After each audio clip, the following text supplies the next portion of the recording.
ਜੀ ਸਾਰੇ ਦੋਸਤਾਂ ਨੂੰ ਜੀ ਆਇਆਂ ਨੂੰ ਹਿਸਟਰੀ ਲੈਕਚਰ ਸੀਰੀਜ਼ ਦੇ ਵਿੱਚ ਲਾਇਲਪੁਰ ਯੰਗ ਹਿਸਟੋਰੀਅਨ ਕਲੱਬ ਵੱਲੋਂ। ਜਿਹੜੇ ਦੋਸਤ ਮੈਨੂੰ ਵੇਖ ਰਹੇ ਨੇ ਪਲੀਜ਼ ਉਹ ਸਾਡੀ ਇਸ ਵੀਡੀਓ ਨੂੰ ਸ਼ੇਅਰ ਕਰ ਦੇਣ ਔਰ ਤਾਂ ਕਿ ਸਾਡੇ ਜਿਹੜੇ ਜ਼ਿਆਦਾ ਤੋਂ ਜ਼ਿਆਦਾ ਦੋਸਤ ਨੇ ਉਹ ਆ ਸਕਣ। 9 ਵਜੇ ਦਾ ਟਾਈਮ ਸੀ, 9 ਵਜੇ ਅਸੀਂ ਹਾਜ਼ਰ ਹਾਂ। ਬਾਕੀ ਦੋਸਤ ਨੂੰ ਸ਼ੇਅਰ ਕਰ ਦੇਣ।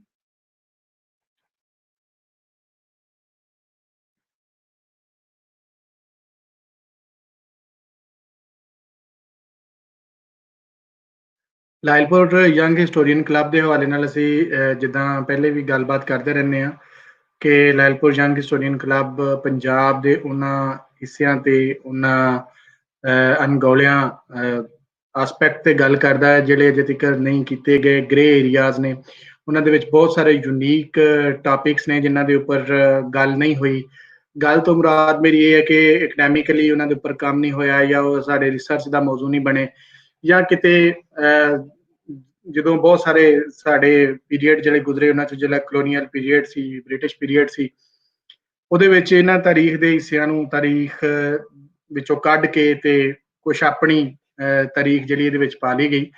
ਸੋ ਇਹਨਾਂ ਤੇ ਵੀ ਅਸੀਂ ਗੱਲਬਾਤ ਕਰਾਂਗੇ ਤੇ ਅਸੀਂ ਇਸ ਸੀਰੀਜ਼ ਨੂੰ ਜਿਹੜਾ ਉਹ ਸ਼ੁਰੂ ਕੀਤਾ ਔਰ ਉਹਦੇ ਤੋਂ ਬਾਅਦ ਸਾਡੇ ਕੋਲ ਹੁਣ ਕਾਫੀ ਸਾਰੇ ਲੈਕਚਰ ਹੋ ਗਏ ਨੇ ਤੇ ਅਸੀਂ ਕੁਝ ਦਿਨਾਂ ਤੱਕ ਜਿਹੜਾ ਹੈ ਉਹ ਆਪਣੇ ਜੁਲਾਈ ਦੇ ਅਪਕਮਿੰਗ ਦਾ ਜਿਹੜਾ ਪੋਸਟਰ ਹੈ ਉਹ ਵੀ ਸ਼ੇਅਰ ਕਰ ਦਿਆਂਗੇ ਜਿਹਦੇ ਵਿੱਚ ਸਾਡੇ ਕੋਲ ਬਹੁਤ ਸਾਰੇ ਦੁਨੀਆ ਦੇ ਮੁxtਲਫ ਹਿੱਸਿਆਂ ਤੋਂ ਬਹੁਤ ਸਾਰੇ ਪੰਜਾਬੀ ਔਰ ਪੰਜਾਬ ਦੇ ਉੱਪਰ ਕੰਮ ਕਰਨ ਵਾਲੇ ਸਕਾਲਰ ਸਾਡੇ ਨਾਲ ਹੋਣਗੇ ਔਰ ਉਹ ਬਹੁਤ ਨਾਮਵਰ ਨੇ ਔਰ ਉਹਨਾਂ ਦੇ ਲਾਈਫ ਦਾ ਬਹੁਤ ਸਾਰੇ ਐਸੇ ਨੇ ਜਿਨ੍ਹਾਂ ਦੀ ਲਾਈਫ ਦਾ ਪਹਿਲਾ ਪੰਜਾਬੀ ਮੀਡੀਅਮ ਲੈਕਚਰ ਹੋਏਗਾ। ਜਿਸ ਤਰ੍ਹਾਂ ਮੈਰੀਦੁੱਲਾ ਹੋਰਾਂ ਨੇ ਕਿਹਾ ਕਿ ਮੇਰੀ ਲਾਈਫ ਦਾ ਪਹਿਲਾ ਪੰਜਾਬੀ ਮੀਡੀਅਮ ਹੈ। ਸੋ ਬਹੁਤ ਸਾਰੇ ਪੰਜਾਬੀ ਪਹਿਲੀ ਦਫਾ ਪੰਜਾਬੀ ਚ ਆਪਣੀ ਰਿਸਰਚ ਦੋਸਤਾਂ ਨਾਲ ਸਾਂਝੀ ਕਰਨਗੇ। ਕਾਫੀ ਸਾਰੇ ਦੋਸਤ ਸਾਡੇ ਆ ਗਏ ਨੇ। ਸੋ ਅਸੀਂ ਅੱਜ ਦੀ ਗੱਲਬਾਤ ਦਾ ਮੁੱਢ ਬੰਨ੍ਹਦੇ ਹਾਂ, ਸ਼ੁਰੂ ਕਰਦੇ ਹਾਂ ਜੀ। ਕੁਝ ਦਿਨ ਪਹਿਲੇ ਤਕਰੀਬਨ 1 ਮਹੀਨਾ ਹੋ ਚੱਲਿਆ, ਨੈਂਸੀ ਜੀ ਹੁਣਾਂ ਨੇ ਇੱਕ ਸਾਡੇ ਨਾਲ ਲੈਕਚਰ ਕੀਤਾ ਸੀ ਗਵਾਚਿਆ ਪੰਜਾਬ ਦੇ ਉੱਪਰ। ਉਹ ਲੈਕਚਰ ਕਿਉਂਕਿ ਬਹੁਤ ਜ਼ਬਰਦਸਤ ਸੀ ਔਰ ਬਹੁਤ ਲੈਂਥੀ ਵੀ ਸੀ ਤੇ ਅਸੀਂ ਉਹਨਾਂ ਨੂੰ 4 ਹਿੱਸਿਆਂ ਦੇ ਵਿੱਚ ਤਕਸੀਮ ਕੀਤਾ ਔਰ ਉਹਨਾਂ 4 ਹਿੱਸਿਆਂ ਨੂੰ ਨੈਨਸੁਖ ਜੀ ਨੇ ਕਿਹਾ ਕਿ ਪਹਿਲਾ ਜਿਹੜਾ ਹਿੱਸਾ ਹੈ ਉਹ ਰਾਜ ਕਹਾਣੀ ਹੋਏਗਾ, ਦੂਸਰਾ ਜਿਹੜਾ ਹੈ ਉਹ ਦਰਾਵਰ ਗਤੀ ਹੋਏਗਾ ਔਰ ਇਸੇ ਤਰ੍ਹਾਂ ਤੀਸਰਾ ਔਰ ਚੌਥਾ ਹਿੱਸਾ ਜਿਹੜਾ 5 ਪੀਰਾਂ ਤੱਕ ਅਸੀਂ ਇਹਨੂੰ ਲੈ ਕੇ ਜਾਵਾਂਗੇ।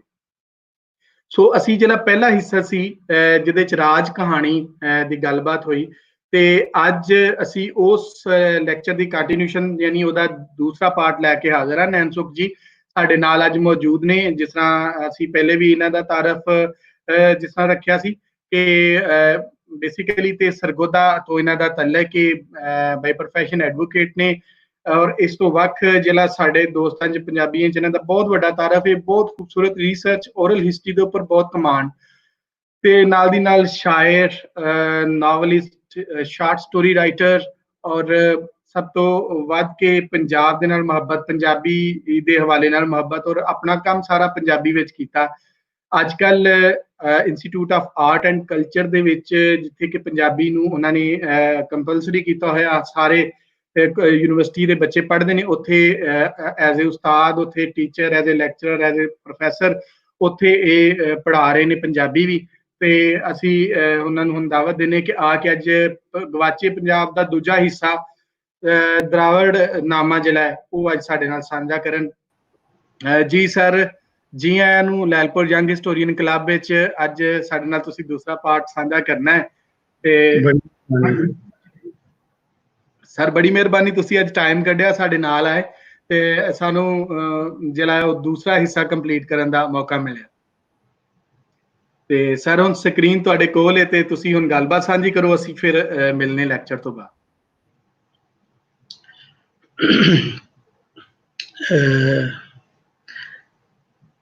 ਗਵਾਚਿਆ ਪੰਜਾਬ ਦੇ ਵਿੱਚ ਜਿਹੜੀ ਮੈਂ ਪਿਛਲੀ ਵਾਰੀ ਤੁਹਾਡੇ ਨਾਲ ਗੱਲਬਾਤ ਕੀਤੀ ਉਹਨੂੰ ਰਾਜ ਕਹਾਣੀ ਆਖਿਆ ਤੇ ਰਾਜ ਕਹਾਣੀ ਅਸਲ ਵਿੱਚ ਇੱਕ ਆਰਿਆਈ ਫਤਹਿਨਾਮਾ ਹੈ।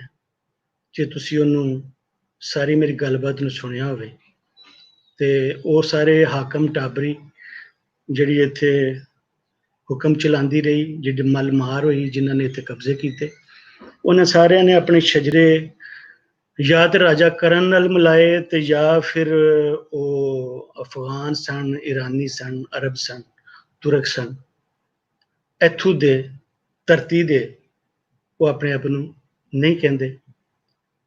ਉਹਨਾਂ ਨੂੰ ਇਸ ਗੱਲ ਦਾ ਮਾਣ ਹੈ ਕਿ ਉਹ ਇਸ ਧਰਤੀ ਦੇ ਨਹੀਂ। ਤੇ ਅੱਜ ਜਿਹੜੀ ਮੈਂ ਗੱਲਬਾਤ ਕਰ ਰਿਹਾ ਉਹ ਉਹਨਾਂ ਲੋਕਾਂ ਦੇ ਬਾਰੇ 'ਚ ਜਿਨ੍ਹਾਂ ਨੂੰ ਜਿਹੜੇ ਇੰਝ ਖੁੱਲ ਕੇ ਮਾਣ ਦਾ ਲਫ਼ਜ਼ ਵੀ ਜਿਹੜਾ ਹੈ ਉਹ ਇੱਕ ਮੱਲ ਮਾਰੀ ਦਾ ਲਫ਼ਜ਼ ਲੱਗਦਾ। ਉਹ ਇੰਝ ਦਾ ਮਾਣ ਵੀ ਕੋਈ ਨਹੀਂ ਕਰਦੇ ਕਿ ਅਸੀਂ ਪੰਜਾਬ ਦੇ ਜਾਂ ਸਾਡੀ ਧਰਤੀ, ਪਰ ਉਹਨੇ ਬਾਹਰ ਦੇ ਨਹੀਂ, ਉਹ ਬਾਹਰਲੇ ਨਹੀਂ, ਉਹੀ ਥਾਵੇਂ ਨੇ। ਔਰ ਉਹਨਾਂ ਆਪਣੇ ਸ਼ਜਰੇ ਨਹੀਂ ਮਿਟਾਏ, ਉਹਨਾਂ ਨੇ ਆਪਣੇ ਪਿਓ ਨਹੀਂ ਮਿਟਾਏ, ਉਹਨਾਂ ਨੇ ਆਪਣੇ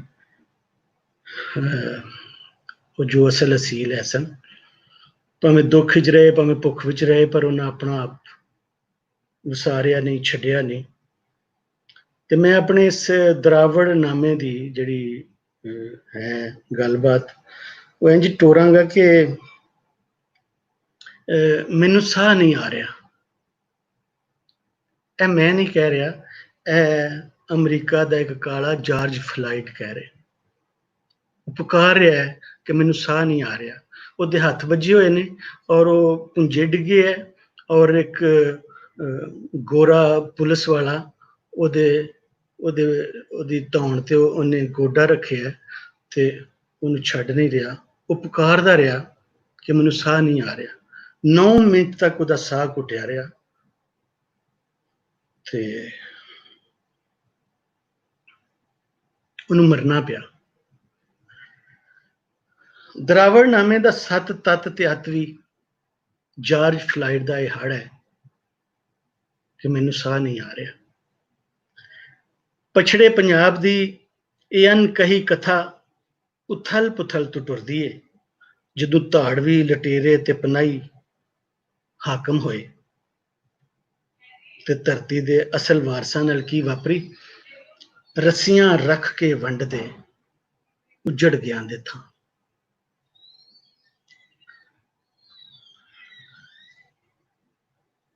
ਘਰਾਂ ਵਾਲੇ ਨਿਥਾਵੇਂ ਹੋ ਕੇ ਕੱਖਾਂ ਵਾਂਗੂ ਰੁਲਦੇ ਰਹੇ। ਇਹ ਦਿਨਾਂ, ਮਹੀਨਿਆਂ, ਸਾਲਾਂ, ਸਦੀਆਂ ਦੀ ਕਹਾਣੀ ਨਹੀਂ। ਇਸ ਮਾਰ ਧਾੜ ਤੇ ਜ਼ੁਲਮ ਜ਼ਿਆਦਤੀ ਦੇ ਵਿਰੁੱਧ ਤੇ ਕਈ ਯੁੱਗ ਬੀਤ ਗਏ। ਧਰਤੀ ਕੁਰਲਾਂਦੀ ਰਹੀ ਇਸ ਮੱਲਮਾਰੀ ਨੂੰ ਵੇਖ ਕੇ, ਇਸ ਕਬਜ਼ਾਗੀਰੀ ਨੂੰ, ਇਸ ਮੱਲਮਾਰੀ ਨੂੰ ਵੇਖ ਕੇ ਧਰਤੀ ਮਾਂ ਕੁਰਲਾਂਦੀ ਰਹੀ। ਤੋਤਿਆ ਮਨਮੋਤਿਆ ਉਸ ਗਲੀ ਨਾ ਜਾ, ਉਸ ਗਲੀ ਦੇ ਜੱਟ ਬੁਰੇ ਲੈਂਦੇ ਫਾਈਆਂ ਲਾ। ਕੋਈ ਵੀ ਕਹਾਣੀ, ਕੋਈ ਕਿੱਸਾ, ਕੋਈ ਗੱਲਬਾਤ ਦਾ ਮੁੱਢ ਬੰਨਣ ਲਈ ਸਾਨੂੰ ਕੋਈ ਵੇਲਾ, ਕੋਈ ਥਾਂ ਮਿਥਣੀ ਪੈਂਦੀ ਹੈ, ਨਹੀਂ ਤੇ ਫਿਰ ਗੱਲ ਗਵਾਚੀ ਰਹਿੰਦੀ। ਜਿਵੇਂ ਰਾਜ ਕਹਾਣੀ ਜਿੱਥੋਂ ਸ਼ੁਰੂ ਹੋਈ, ਮੈਂ ਉੱਥੋਂ ਹੀ ਦਰਾਵੜ ਨਾਮੇ ਨੂੰ ਵੀ ਸ਼ੁਰੂ ਕਰਨਾ। ਜਦੋਂ ਆਰੀਆਈ ਆਏ ਤੇ ਉਹਨਾਂ ਇੱਥੇ ਦੇ ਕੁਝ ਇੱਥੋਂ ਦੇ ਜਿਹੜੇ ਲੋਕ ਸਨ, ਜਿਹੜੇ ਇੱਥੋਂ ਦੇ ਵਾਸੀ ਸਨ, ਵਸਨੀਕ ਸਨ, ਉਹਨਾਂ ਨੂੰ ਕਾਲੇ ਆਖਿਆ, ਦਾਸੇ ਆਖਿਆ, ਮਲੀਚ ਆਖਿਆ, ਨੱਕ ਵੱਡੇ ਆਖਿਆ, ਰਾਖਸ਼ਸ ਆਖਿਆ। ਉਹ ਕੌਣ ਸਨ ਲੋਕ? ਜਦੋਂ ਹੜੱਪਾ ਦੀ ਖੁਦਾਈ ਹੋਈ, ਉਹਦੇ ਵਿੱਚੋਂ ਤਵੀਤੜੀਆਂ ਨਿਕਲੀਆਂ, ਮੋਹਰਾਂ ਨਿਕਲੀਆਂ, ਠੀਕਰੀਆਂ ਲੱਭੀਆਂ, ਮਣਕੇ ਲੱਭੇ, ਉਸਾਰੀ ਦੇ ਕੁਝ ਨਿਸ਼ਾਨ ਲੱਭੇ ਖੋਲਿਆਂ ਦੇ ਵਿੱਚ। ਬੜੀਆਂ ਸੋਹਣੀਆਂ ਗਲੀਆਂ ਤੇ ਵਹਿਣੀਆਂ ਪੁਰਾਣੇ ਵੇਲਿਆਂ ਵਿੱਚ ਬਣੀਆਂ ਹੋਈਆਂ ਸਨ। ਕਿਸੇ ਸੁਚੱਜੀ ਵਸੂ ਦਾ ਨਿਸ਼ਾਨ ਲੱਗਦਾ ਸੀ। ਐਸੇ ਤਰ੍ਹਾਂ ਠੀਕਰੀਆਂ ਔਰ ਬੱਬਰੀਆਂ ਤੋਂ ਲੱਗਦਾ ਸੀ ਬੜੇ ਸੋਹਣੇ ਭਾਂਡੇ ਵਰਤਦੇ ਸਨ ਲੋਕ, ਬੜੇ ਵਧੀਆ। ਖੱਡੀਆਂ ਦੀਆਂ ਉਕਰੀਆਂ ਤਸਵੀਰਾਂ ਲੱਭੀਆਂ, ਮੂਰਤਾਂ ਲੱਭੀਆਂ, ਜਿਹਦੇ ਤੋਂ ਇਹ ਪਤਾ ਲੱਗਦਾ ਹੈ ਕਿ ਉੱਥੇ ਸੂਤਰ ਦਾ ਕੱਪੜਾ ਉਣਿਆ ਜਾਂਦਾ ਰਿਹਾ, ਜਦੋਂ ਕਿ ਬਹੁਤ ਸਾਰੀ ਦੁਨੀਆ ਉਸ ਵੇਲੇ ਨੰਗੀ ਰਹਿੰਦੀ ਸੀ, ਜਾਂ ਦਰਖਤਾਂ ਦੇ ਪੱਤਰਾਂ ਨਾਲ ਆਪਣੇ ਤਨ ਕੱਜਦੀ ਸੀ। ਉਸ ਵੇਲੇ ਇੱਥੇ ਲੋਕੀ ਸੂਤਰ ਦੇ ਨਾਲ ਜਿਹੜਾ ਬਣਿਆ ਕੱਪੜਾ ਸੀ ਉਹ ਪਾਉਂਦੇ ਸਨ। ਇਹ ਸਾਨੂੰ ਉੱਥੋਂ ਪਤਾ ਲੱਗਦਾ ਹੈ ਉਹਨਾਂ ਤੋਂ। ਇਸ ਤੋਂ ਫਿਰ ਇਹ ਵੀ ਸਾਨੂੰ ਪਤਾ ਲੱਗਦਾ ਹੈ ਕਿ ਇੱਥੇ ਜਿਹੜੇ 3 ਮੁੱਢਲੇ ਕਾਰੀਗਰ ਸਨ ਜਿਨ੍ਹਾਂ ਨੇ ਇਹਨੂੰ ਵਸਾਇਆ, ਜਿਨ੍ਹਾਂ ਇਹਨਾਂ ਨੂੰ ਉਸਾਰਿਆ, ਜਿਨ੍ਹਾਂ ਇਹਨੂੰ ਬਣਾਇਆ ਸੰਗਾਰਿਆ। ਉਹ ਕੌਣ ਲੋਕ ਸਨ? ਸਾਨੂੰ ਥੋੜੀ ਜਿਹੀ ਸੂਹ ਲੱਗ ਜਾਂਦੀ ਹੈ ਇਹ ਸਾਰੇ ਨਿਸ਼ਾਨ ਵੇਖ ਕੇ। ਉਹ ਪਾਵਲੀ ਸਨ, ਉਹ ਦਿਰਖਾਨ ਸਨ, ਉਹ ਕੁਬਾਰ ਸਨ, ਮੁੱਢਲੇ ਕਾਰੀਗਰ। ਅਸੀਂ ਕਹਿ ਸਕਦੇ ਹਾਂ ਕਿ ਇਹਨਾਂ 3 ਕਾਰੀਗਰਾਂ ਨੇ, ਇਹਨਾਂ ਜੀਆਂ ਨੇ ਉਸ ਵਸੇਬ ਨੂੰ ਉਸਾਰਿਆ, ਉਸ ਸੇਬ ਨੂੰ ਸੰਗਾਰਿਆ। ਮੈਨੂੰ ਕਿਸੇ ਵੀ ਕੁਬਾਰ, ਦਰਖਾਨ ਜਾਂ ਪਾਵਲੀ ਬਾਬੇ ਜਾਂ ਮਾਈ ਨੇ ਇਹ ਨਹੀਂ ਕਿਹਾ ਕਿ ਅਸੀਂ ਹੜੱਪੇ ਦੇ ਵਾਰਸ ਹਾਂ। ਇਹ ਮੇਰਾ ਆਪਣਾ ਗਵੇੜ ਹੈ। ਉਹਨਾਂ ਗੱਲਾਂ ਆਪਣੇ ਬਾਰੇ ਬੜੀਆਂ ਦਸੀਆਂ, ਆਪਣੇ ਕੱਪੜਾ ਉਣਨ ਦੇ ਬਾਰੇ, ਆਪਣੇ ਤਰਖਾਣੇ ਕੰਮ ਦੇ, ਲੁਹਾਰੇ ਕੰਮ ਦੇ ਬਾਰੇ, ਆਪਣੇ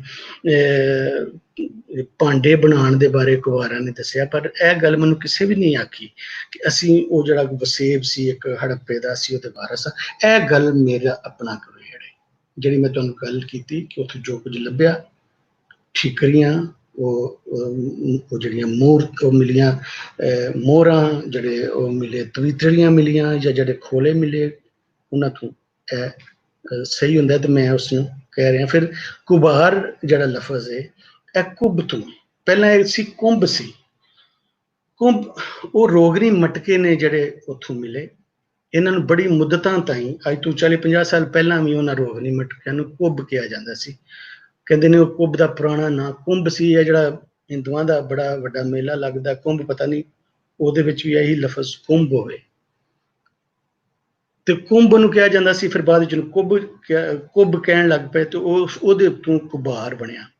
ਤੇ ਇੱਥੋਂ ਹੀ ਮੈਨੂੰ ਇੰਝ ਲੱਗਦਾ ਕਿ ਇਹ ਉਹੀ ਲੋਕ ਨੇ ਜਿਹੜੇ ਹੜੱਪੇ ਦੇ ਵਿੱਚ ਜਿਨ੍ਹਾਂ ਨੇ ਉਹ ਕੁੱਬ ਬਣਾਏ, ਔਰ ਉਹਨਾਂ ਨੂੰ ਅਸੀਂ ਕੁਬਾਰ ਆਂਦੇ ਹਾਂ। ਫਿਰ ਇਹਨਾਂ ਨੂੰ ਮਾਝੇ ਦੇ ਵਿੱਚ ਘੁਮਿਆਰ ਆਂਦੇ ਸਨ, ਬਾਕੀ ਪੰਜਾਬ ਦੇ ਹਿੱਸਿਆਂ ਵਿੱਚ ਵੀ ਘੁਮਿਆਰ ਆਂਦੇ ਸਨ। ਕੰਮ ਤੋਂ ਘੁਮਿਆਰ ਹੈ ਔਰ ਕੁੱਬ ਤੋਂ ਕੁਬਾਰ ਹੈ। ਬਾਹਰ ਦੇ ਵਿੱਚ ਇਹਨਾਂ ਨੂੰ ਕੁਬਾਰ ਆਖਿਆ ਜਾਂਦਾ ਹੈ। ਕੁਬਾਰ ਜਿਹੜੇ ਸਨ ਇਹਨਾਂ ਦੇ ਵਿੱਚ 2 ਵੰਡਾਂ ਸਨ, ਇੱਕ ਘੜਿਆਲੇ ਸਨ ਤੇ ਇੱਕ ਵਹਿਤਰੇ ਸਨ। ਘੜਿਆਲੇ ਜਿਹੜੇ ਸਨ ਉਹ ਸਨ ਜਿਹੜੇ ਭਾਂਡੇ ਬਣਾਉਂਦੇ ਸਨ, ਚੱਕ ਤੇ ਜਾਂ ਚਾਕ ਜਿਹੜਾ ਹੁੰਦਾ ਸੀ ਜਿਹੜਾ ਚਲਾਉਂਦੇ ਸਨ, ਤੇ ਉਹਦੇ ਉੱਤੇ ਉਹ ਮਿੱਟੀ ਦੇ ਭਾਂਡੇ ਬਣਾਉਂਦੇ ਸਨ। ਤੇ ਵਹਿਤਰੇ ਉਹ ਸਨ ਕਿ ਜਿਹੜੇ ਖੋਤਿਆਂ ਦੇ ਉੱਤੇ ਪਾਟ ਹੁੰਦੇ ਸਨ। ਡਰਦਿਆਂ ਕੁਬਾਰਾਂ ਨੇ ਇਹ ਮੈਨੂੰ ਦੱਸੀ ਇਹ ਗੱਲ ਕਿ ਜਿਹੜੇ ਵਹਿਤਰੇ ਸਾਂ ਸਾਨੂੰ ਜ਼ਬਰਦਸਤੀ ਬਣਾਇਆ ਗਿਆ, ਅਸੀਂ ਅਸਲ ਦੇ ਵਿੱਚ ਭਾਂਡੇ ਹੀ ਬਣਾਉਣ ਵਾਲੇ ਸਾਂ। ਤੇ ਉਹ ਲੋਕ ਜਿਹੜੇ ਬਾਅਦ ਵਿੱਚ ਆਪਣੇ ਆਪ ਨੂੰ ਬੜੇ ਵੱਡੇ ਜ਼ਮੀਨਦਾਰ ਬਣੇ, ਉਹ ਕਿਸੇ ਵੇਲੇ ਦੇ ਵਿੱਚ ਖੋਤਿਆਂ ਤੇ ਇਹਨਾਂ ਦੇ ਭਾਂਡੇ ਧੋਂਦੇ ਸਨ। ਇਹ ਮੈਨੂੰ ਕੁਝ ਬਾਬਿਆਂ ਨੇ ਗੱਲ ਦੱਸੀ। ਤੇ ਜਿਹੜੇ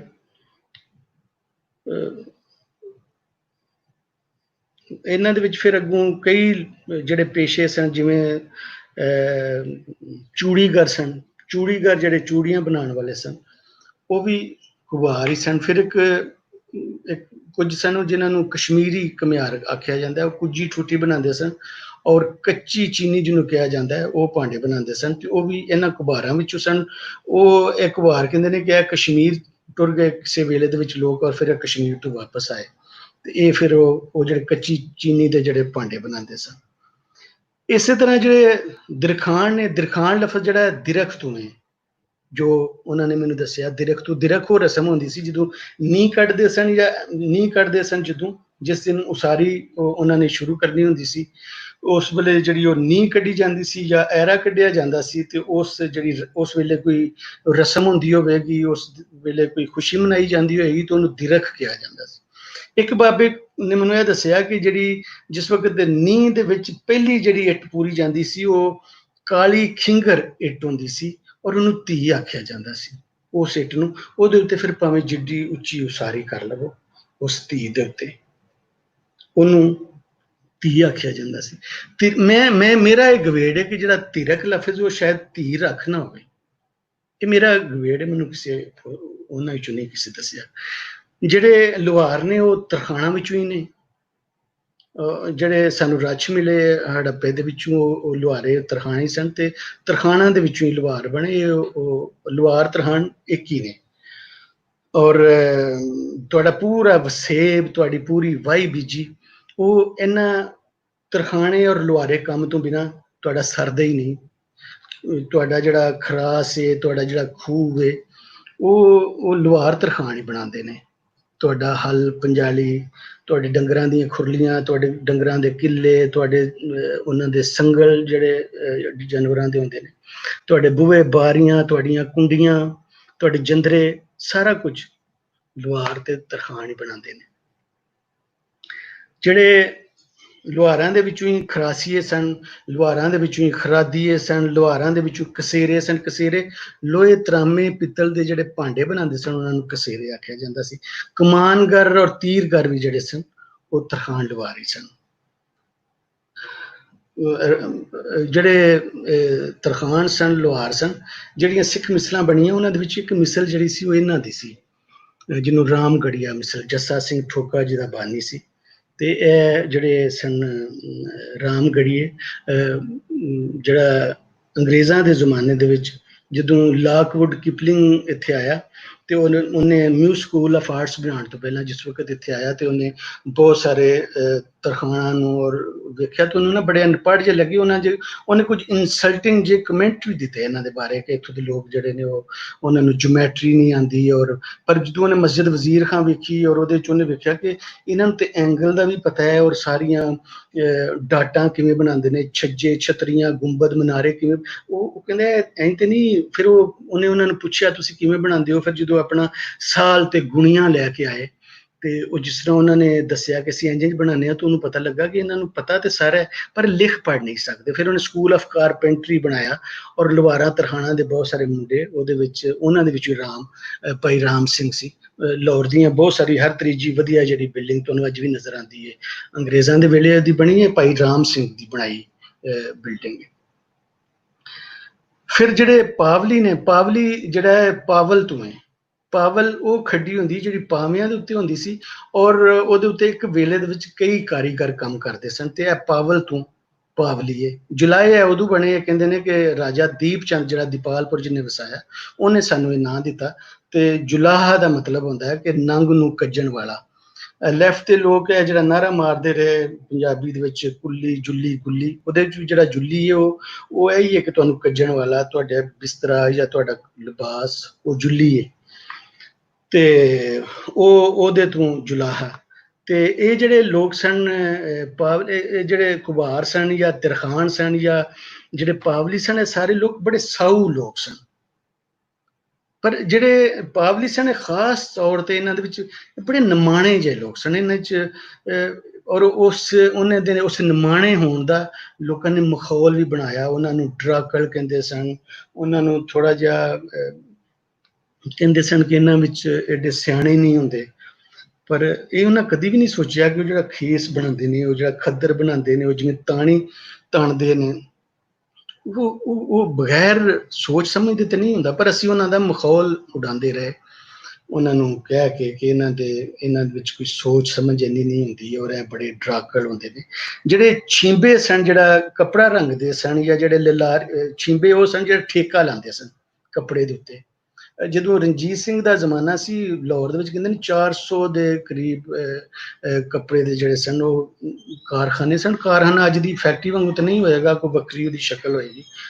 ਤੇ ਉਸ ਵੇਲੇ ਛਿੰਬੇ ਦਾ ਜਿਹੜਾ ਕੰਮ ਸੀ ਉਹ ਸਵਿਟਜ਼ਰਲੈਂਡ ਤੱਕ ਕਹਿੰਦੇ ਨੇ ਕਿ ਜਿਹੜਾ ਠਕਾਈ ਦਾ ਕੰਮ ਸੀ, ਜਿਹੜਾ ਠੇਕੇ ਦਾ ਕੰਮ ਸੀ, ਉਹ ਛਿੰਬੇ ਕਰਦੇ ਸਨ। ਇਹ ਵੀ ਜੁਲਾਏ ਸਨ ਜਿਹੜੇ ਛਿੰਬੇ ਸਨ। ਫਿਰ ਲਲਾਰੀ ਜਿਹੜੇ ਕੱਪੜਾ ਰੰਗਦੇ ਸਨ, ਜਿਨ੍ਹਾਂ ਨੂੰ ਰੰਗਰੇਜ਼ ਵੀ ਕਿਹਾ ਜਾਂਦਾ ਹੈ। ਜਿਹੜੇ ਪਟੋਲੀ ਸਨ, ਜਿਹੜੇ ਨਾਲੇ ਪਰਾਂਦੇ ਬਣਾਉਂਦੇ ਸਨ। ਜਿਹੜੇ ਧੋਬੀ ਸਨ, ਦਰਜੀ ਸਨ। ਜਿਹੜੇ ਬਰਵਾਲੇ ਸਨ, ਜਿਹੜਾ ਕੱਪੜਾ ਵੇਚਦੇ ਸਨ। ਬਰਵਾਲੇ ਨੂੰ ਬਜ਼ਾਜ਼ ਵੀ ਕਿਹਾ ਜਾਂਦਾ ਹੈ, ਬਜ਼ਾਜ਼ ਵੈਸੇ ਅਰਬੀ ਦਾ ਲਫ਼ਜ਼। ਤੇ ਇਹ ਸਾਰੇ ਲੋਕ ਜਿਹੜੇ ਸਨ ਇਹ ਅਸਲ ਦੇ ਵਿੱਚ ਪਾਵਲੀ ਹੀ ਸਨ, ਜੁਲਾਏ ਸਨ। ਮਾਝੇ ਦੇ ਵਿੱਚ ਜੁਲਾਇਆ ਕਿਹਾ ਜਾਂਦਾ, ਬਾਹਰ ਦੇ ਵਿੱਚ ਇਹਨਾਂ ਨੂੰ ਅੱਜ ਵੀ ਪਾਵਲੀ ਕਿਹਾ ਜਾਂਦਾ। ਪਾਵਲੀ, ਕੁਬਾਰ, ਤਰਖਾਣ, ਲੁਹਾਰ, ਇਹਨਾਂ ਨੂੰ ਬਾਹਰ ਦੇ ਵਿੱਚ ਜਾਂ ਪੂਰੇ ਪੰਜਾਬ ਦੇ ਵਿੱਚ ਕਿਧਰੇ ਵੀ ਪਲੀਤ ਨਹੀਂ ਕਿਹਾ, ਪਲੀਤ ਨਹੀਂ। ਇਹਨਾਂ ਦੀ ਤੋਂ ਬਗੈਰ ਤੁਹਾਡਾ ਵਸੇਬ ਹੀ ਨਹੀਂ ਚੱਲ ਸਕਦਾ। ਇਸ ਵਾਲੇ ਇਹਨਾਂ ਨੂੰ ਪਲੀਤ ਇਹ ਲੋਕ ਨਹੀਂ ਸਨ ਮੰਨਦੇ, ਪਰ ਇਹਨਾਂ ਨੂੰ ਕੰਮੀ ਕਹਿੰਦੇ ਸਨ। ਕੰਮੀ ਸੇਪੀ। ਕੰਮੀ ਜਿਹੜਾ ਹੈ ਉਹ ਕੰਮੀ ਆਪ ਵੀ ਆਪਣੇ ਆਪ ਨੂੰ ਉਹਨਾਂ ਮੰਨ ਲਿਆ ਕਿ ਹਾਂ ਕੰਮੀ ਹੈ, ਪਰ ਉਹ ਕਹਿੰਦੇ ਨੇ ਕਿ ਅਸੀਂ ਕੰਮ ਤੋਂ ਕੰਮੀ ਆ। ਤੇ ਜਿਹੜੇ ਜ਼ਿਮੀਂਦਾਰ ਸਨ ਉਹ ਕਹਿੰਦੇ ਸਨ ਇਹ ਕਮੀਨੇ ਨੇ, ਤੇ ਕਮੀਨੇ ਤੋਂ ਕਮੀ ਹੈ। ਤੇ ਜਿਹੜਾ ਕਮੀ ਹੁੰਦਾ ਹੈ, ਉਹ ਜਿਹੜਾ ਜੇ ਉਹ ਕਮਿੱਤਣ ਲਵੇ, ਉਹ ਤੁਹਾਡਾ ਪੱਕਾ ਉਹ ਨਾ ਹੋਵੇ ਸੇਪੀ, ਜਿਹਨੂੰ ਤੁਸੀਂ ਸਾਲ ਵਿੱਚ 2 ਵਾਰੀ ਉਹਦੀ ਸੇਪ ਦਿੰਦੇ ਹੋ, ਤੇ ਫਿਰ ਉਹ ਕਮੀ ਹੁੰਦਾ। ਜਿਹਨੂੰ ਤੁਸੀਂ ਕਮਿੱਤਣ ਦਿੰਦੇ ਹੋ, ਜਿੰਨਾ ਉਹ ਕੰਮ ਕਰ ਲਵੇ, ਮਤਲਬ ਮੋਚੀ ਹੈ ਜਾਂ ਨਾਈ ਹੈ, ਜਿੰਨਾ ਉਹ ਕੰਮ ਤੁਹਾਡਾ ਕਰ ਲਵੇ, ਤੁਸੀਂ ਉਹਨੂੰ ਜਿਹੜੀ ਕਮਿੱਤਣ ਦੇ ਦਿੱਤੀ। ਪਰ ਇਹ ਨਹੀਂ ਕਿ ਸਾਲ ਦੇ ਵਿੱਚ 2 ਵਾਰੀ ਜਿਹੜੇ ਤੁਸੀਂ ਸੇਪ ਦਿੰਦੇ ਹੋ, ਉਹ ਤੁਹਾਡਾ ਸੇਪੀ ਪੱਕਾ ਸੇਪੀ ਹੁੰਦਾ ਹੈ। ਉਹ ਭਾਵੇਂ ਪਾਵਲੀ ਹੈ, ਭਾਵੇਂ ਤਰਖਾਣ ਹੈ, ਭਾਵੇਂ ਕੁਬਾਰ ਹੈ।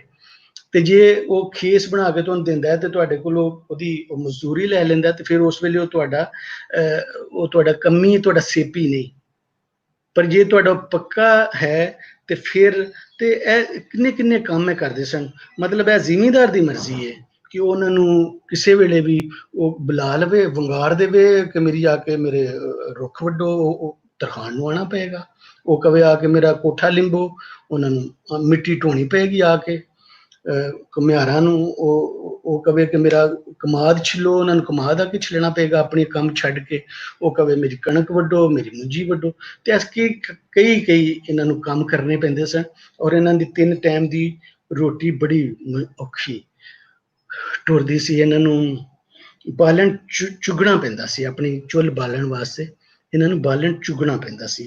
ਪਿਛਲੇ ਪੈਰ ਜਾ ਕੇ ਇਹਨਾਂ ਦੀਆਂ ਬੀਬੀਆਂ ਬਾਲਣ ਚੁਗਦੀਆਂ ਸਨ, ਜਾਂ ਕਿਧਰੇ ਗੋਇਆ ਹੋਇਆ ਕਿਸੇ ਡੰਗਰ ਦਾ ਸੁੱਕ ਗਿਆ ਤਾਂ ਉਹ ਇਹਨਾਂ ਦਾ ਬਾਲਣ ਬਣ ਗਿਆ, ਜਾਂ ਕੋਈ ਲੱਕੜ ਕਿਧਰੋਂ ਮਿਲ ਗਈ, ਜਾਂ ਕੋਈ ਇਸ ਤਰ੍ਹਾਂ ਕੋਈ ਟਾਹਣੀਆਂ ਪਈਆਂ ਨੇ ਤਾਂ ਮਿਲ ਗਈਆਂ, ਕੋਈ ਛੋਈ ਮਿਲ ਗਈ, ਤਾਂ ਉਹ ਇਹਨਾਂ ਨੂੰ ਰੋਜ਼ ਆਪਣਾ ਬਾਲਣ ਵੀ ਚੁਣਨਾ ਪੈਂਦਾ ਸੀ। ਤੇ ਮੱਝ ਜ਼ਰੂਰ ਰੱਖਦੇ ਸਨ ਕੰਮੀ ਆਪਣੇ ਬੂਹੇ ਤੇ। ਔਰ ਉਹਦੀ ਵਜ੍ਹਾ ਇਹ ਹੁੰਦੀ ਸੀ ਕਿ ਜੇ ਤੁਹਾਡੇ ਬੂਹੇ ਤੇ ਡੰਗਰ ਹੋਵੇ, ਤੇ ਫਿਰ ਹੀ ਤੁਹਾਨੂੰ ਕੋਈ ਕਰਜ਼ਾ ਦਿੰਦਾ ਜੇ ਤੁਹਾਨੂੰ ਲੋੜ ਪਵੇ। ਇਸ ਵਾਸਤੇ ਮੱਝ ਜ਼ਰੂਰ ਰੱਖਦੇ ਸਨ। ਮੱਝ ਵੀ ਇੰਝ ਹੁੰਦੀ ਸੀ ਕਿ ਕੋਈ ਮੱਝ ਮਰ ਗਈ, ਜ਼ਿਮੀਂਦਾਰ ਦੀ ਕੱਟੀ ਰਹਿ ਗਈ, ਤੇ ਕੱਟੀ ਦਿਹਾੜੇ ਤੇ ਦੇ ਦਿੰਦੇ ਸਨ ਕਿਸੇ ਕੰਮੀ ਨੂੰ। ਉਹ ਕੰਮੀ ਉਹਨੂੰ ਪਾਲਦਾ ਸੀ। ਜਦੋਂ ਸੂਣ ਵਾਲੀ ਵੱਡੀ ਹੋ ਜਾਂਦੀ ਸੀ, ਉਹ ਬਣ ਜਾਂਦੀ ਸੀ, ਮੱਝ ਬਣਨ ਵਾਲੀ ਹੁੰਦੀ ਸੀ ਉਹ ਕੱਟੀ ਜਾਂ ਵੱਛੀ, ਤੇ ਫਿਰ ਉਹਦਾ ਮੁੱਲ ਲੱਗਦਾ ਸੀ। ਤੇ ਚੁਣਦਾ ਜ਼ਿਮੀਂਦਾਰ ਸੀ ਕਿ ਭਾਵੇਂ ਉਹ ਪੈਸੇ ਲੈ ਲਵੇ, ਤੇ ਭਾਵੇਂ ਉਹਦਾ ਦਿਲ ਕਰੇ ਤੇ ਉਹ ਮੱਝ ਲੈ ਲਵੇ। ਤੇ ਇਸ ਤਰ੍ਹਾਂ ਇਹ ਜਿਹੜੇ ਸਾਡੇ ਜਿਹੜੇ ਲੁਹਾਰ ਤੇ ਤਰਖਾਣ ਸਨ, ਇਹਨਾਂ ਨੂੰ ਵੱਡੇ ਕੰਮੀ ਹਮੇਸ਼ਾ ਆਖਿਆ ਗਿਆ।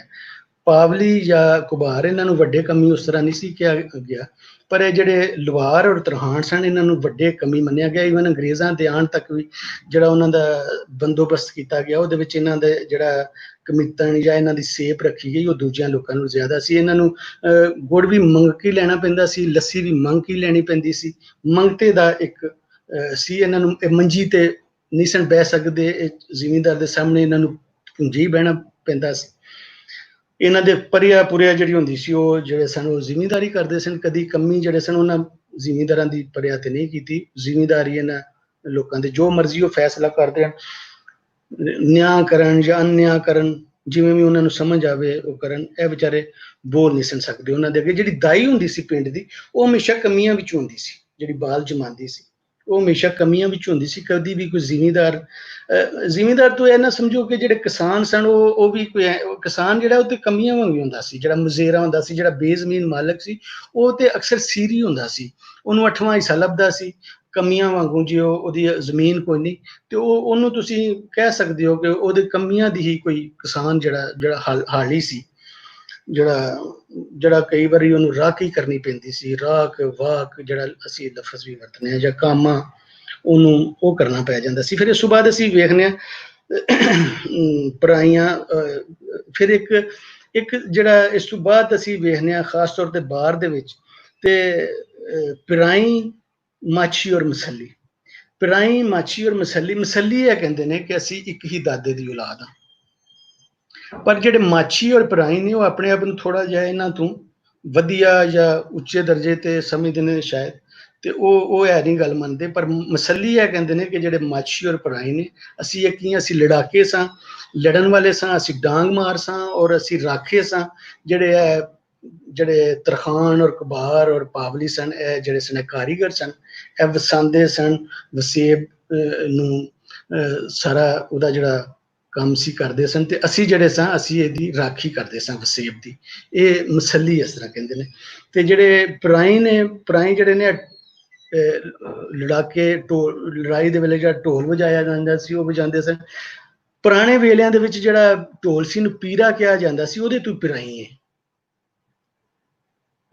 ਮਾਝੇ ਦੇ ਵਿੱਚ ਜਿਹੜਾ ਪੁਰਾਣੀ ਲਫ਼ਜ਼ ਆਮ ਤੌਰ ਤੇ ਨਹੀਂ ਵਰਤਿਆ ਜਾਂਦਾ, ਉੱਥੇ ਸ਼ੇਖ ਉਹਨੂੰ ਕਿਹਾ ਜਾਂਦਾ। ਤੇ ਸ਼ੇਖ ਵੈਸੇ ਇਹ ਕਹਿੰਦੇ ਨੇ ਕਿ ਅਸੀਂ ਪੀਰੇ ਵਾਲੀ ਗੱਲ ਉਹ ਨਹੀਂ, ਉਹ ਕਹਿੰਦੇ ਨੇ ਕਿ ਇਹ ਪੇੜ ਤੋਂ ਜਿਹੜਾ ਲਫ਼ਜ਼ ਪਿੜਾਈ ਹੈ ਨਾ, ਬੇਸਿਕਲੀ ਪੇੜ ਪਖਾਣ ਵਾਲੇ ਪਿੜਾਈ, ਤੇ ਉਹੀ ਫਿਰ ਵਿਗੜ ਕੇ ਤੇ ਜਿਹੜਾ ਪਿਰਾਈ ਬਣ ਗਿਆ।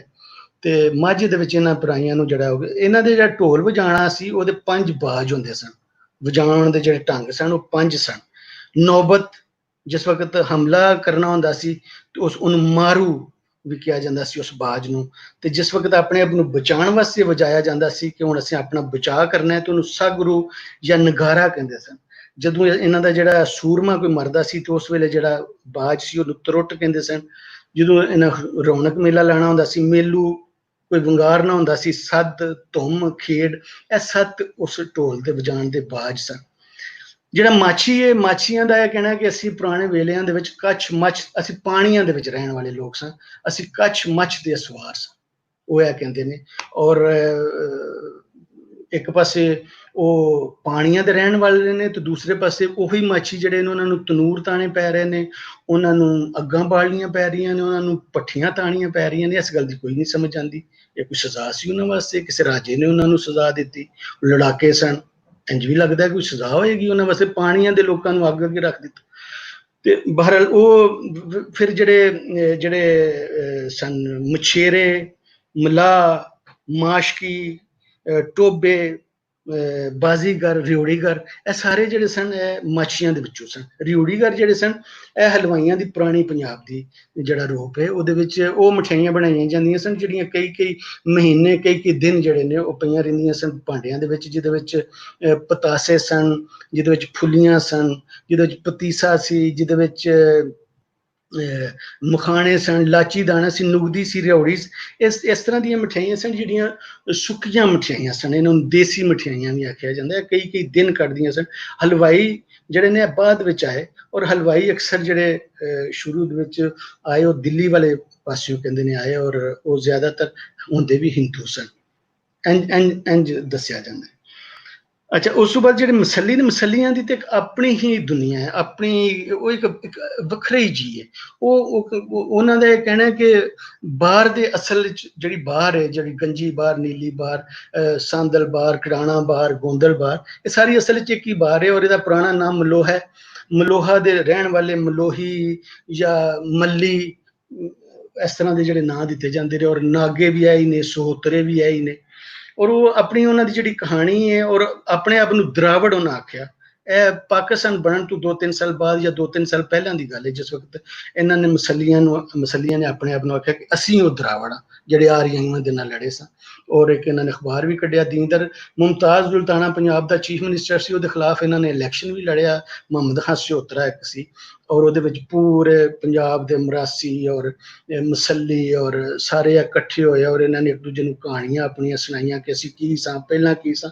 ਉਹ ਫਿਰ ਕਹਾਣੀਆਂ ਦੀਨਦਾਰ ਅਖਬਾਰ ਵਿੱਚ ਇਹਨਾਂ ਨੇ ਲਿਖੀਆਂ ਵੀ ਸਾਰੀਆਂ। ਉਹ ਦੀਨਦਾਰ ਅਖਬਾਰ ਅੱਜ ਨਹੀਂ ਮਿਲਦੀ, ਪਰ ਉਹਦਾ ਮੈਂ ਅਖਬਾਰ ਵੈਸੇ ਵੇਖੀ ਹੈ। ਮੇਰੇ ਨਾਲ ਕੁਝ ਹੋਰ ਵੀ ਦੋਸਤ ਹੈ, ਅਮਰ ਰਿਆਜ਼ ਔਰ ਕਾਸ਼ਫ ਔਰ ਇਹ ਵੀ ਪਰਵੇਜ਼ ਮਜੀਦ। ਅਸੀਂ ਜਦੋਂ ਆਗਾ ਖਾਨ ਸਿਓਤਰਾ ਦਾ ਇੰਟਰਵਿਊ ਕੀਤਾ ਸੀ ਤੇ ਅਸਾਂ ਉਹ ਅਖਬਾਰਾਂ ਵੇਖੀਆਂ ਸਨ ਵੈਸੇ ਉਸ ਵੇਲੇ। ਤੇ ਜਿਹੜਾ ਮਸੱਲੀ ਹੈ, ਮਸੱਲੀ ਡਾਂਗ ਮਾਰੇ, ਮਸੱਲੀ ਚੋਰੀਆਂ ਕਰਦਾ, ਬੜੇ ਨੱਚਦਾ ਹੈ, ਜਾਂ ਉਹ ਚੋਰੀਆਂ ਕਰਦਾ ਹੈ ਜਾਂ ਉਹ ਨੱਚਦਾ ਹੈ। ਉਹ ਬੜੇ ਮਾਣ ਦੇ ਨਾਲ ਆਪਣੀਆਂ ਇਹ ਗੱਲਾਂ ਦੱਸਦਾ ਹੈ। ਤੇ ਉਹ ਕਹਿੰਦਾ ਕਿ ਨੂਰੋ ਨੂਰ ਤਜੱਲਾ ਸੀ, ਚੂੜਾ ਸੀ ਜਾਂ ਅੱਲਾ ਸੀ, ਥੱਲੇ ਮੈਂ ਸਾਂ ਤੇ ਉੱਤੇ ਰੱਬ ਸੀ।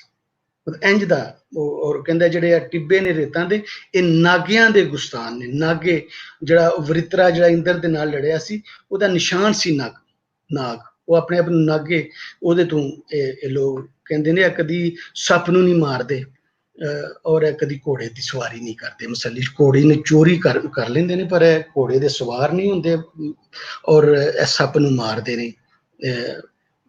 ਤੇ ਫਿਰ ਇਹਨਾਂ ਦੇ ਵਿੱਚ ਜਿਹੜੇ ਡਾਂਗ ਮਾਰ ਸਨ, ਕੁਝ ਇਹਨਾਂ ਦੇ ਵਿੱਚ ਸਊ ਜੇ ਸਨ, ਉਹਨਾਂ ਨੂੰ ਫਿਰ ਚੰਗੜ ਆਖਿਆ ਜਾਂਦਾ ਸੀ। ਜਿਹੜੀ ਅੱਜ ਕਿੜਾਣਾ ਬਾਰ ਹੈ, ਇਹਦਾ ਪੁਰਾਣਾ ਨਾ ਚੰਗੜ ਬਾਰ ਹੈ। ਇਹ 3 ਜੰਗਲ ਸਨ, ਕੱਲੂਆਣਾ, ਸੁਭਾਗਾ ਔਰ ਕਿੜਾਣਾ। ਇਹ ਉਹਨਾਂ ਦੀ ਜਿਹੜੀ ਬਾਰ ਸੀ। ਵੈਸੇ ਸਾਂਦਲ ਬਾਰ ਵੀ ਇਹਨਾਂ ਦਾ ਹੀ, ਸਾਂਦਲ ਵੀ ਇਹਨਾਂ ਦਾ ਹੀ ਵਟਕਾ ਸੀ। ਤੇ ਬਾਹਰ ਦੇ ਉੱਤੇ ਜਿਵੇਂ ਜਿਵੇਂ ਕਬਜ਼ਾ ਹੋਇਆ, ਉਹਦੀ ਇਹਨਾਂ ਕੋਲ ਇੱਕ ਬੜੀ ਦੁਖੀ ਕਹਾਣੀ ਹੈ। ਪੋਰਿਆਂ ਦੇ ਵਿੱਚ ਰਹਿੰਦੇ ਸਨ, ਜ਼ਮੀਨ ਦੇ ਵਿੱਚ ਜਿਹੜਾ ਘਰ ਹੁੰਦਾ ਹੈ ਉਹਦੇ ਵਿੱਚ ਰਹਿੰਦੇ ਸਨ।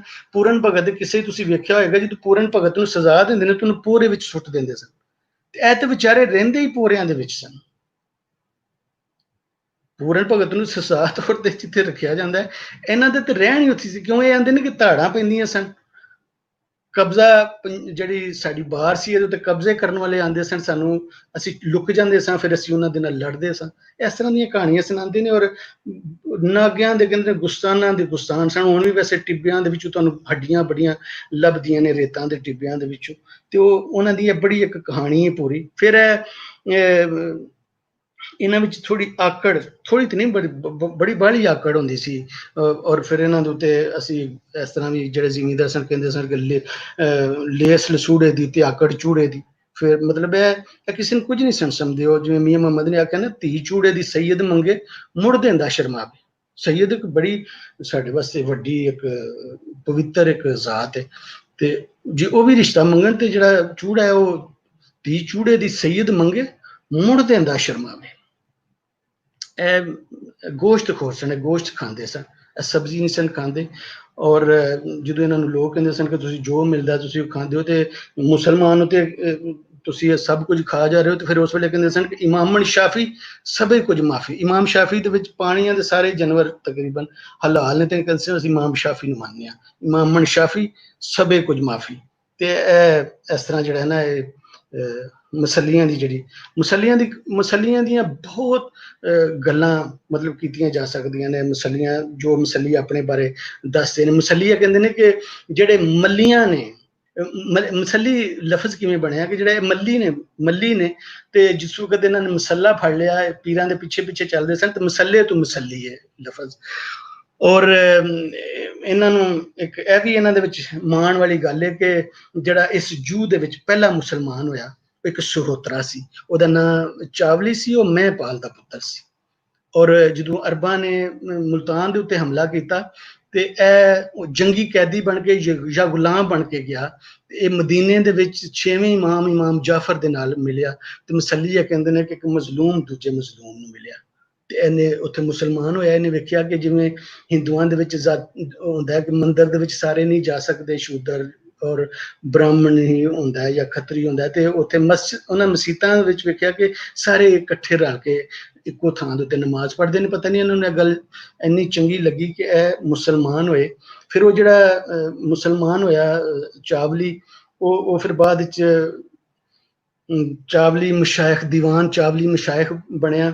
ਔਰ ਇਹ ਜਿਹੜੇ ਮਸਲੀ ਸਨ, ਇਹ ਮੁਸਲਮਾਨ ਸੋਤਰੇ ਜਿਹੜੇ ਸਨ ਮੁਸਲਮਾਨ ਹੋਏ। ਫਿਰ ਉਹਦੇ ਨਾਲ ਜਿਹੜੇ ਆਏ, ਇੱਕ ਉਹਦੇ ਨਾਲ ਮਿਸਤਰੀ ਆਇਆ ਸ਼ੇਖ, ਇੱਕ ਉਹਦੇ ਨਾਲ ਰਹਿਮਾਨੀ ਆਇਆ ਸ਼ੇਖ, ਇੱਕ ਉਹਦੇ ਨਾਲ ਕੁਰੇਸ਼ੀ ਆਇਆ।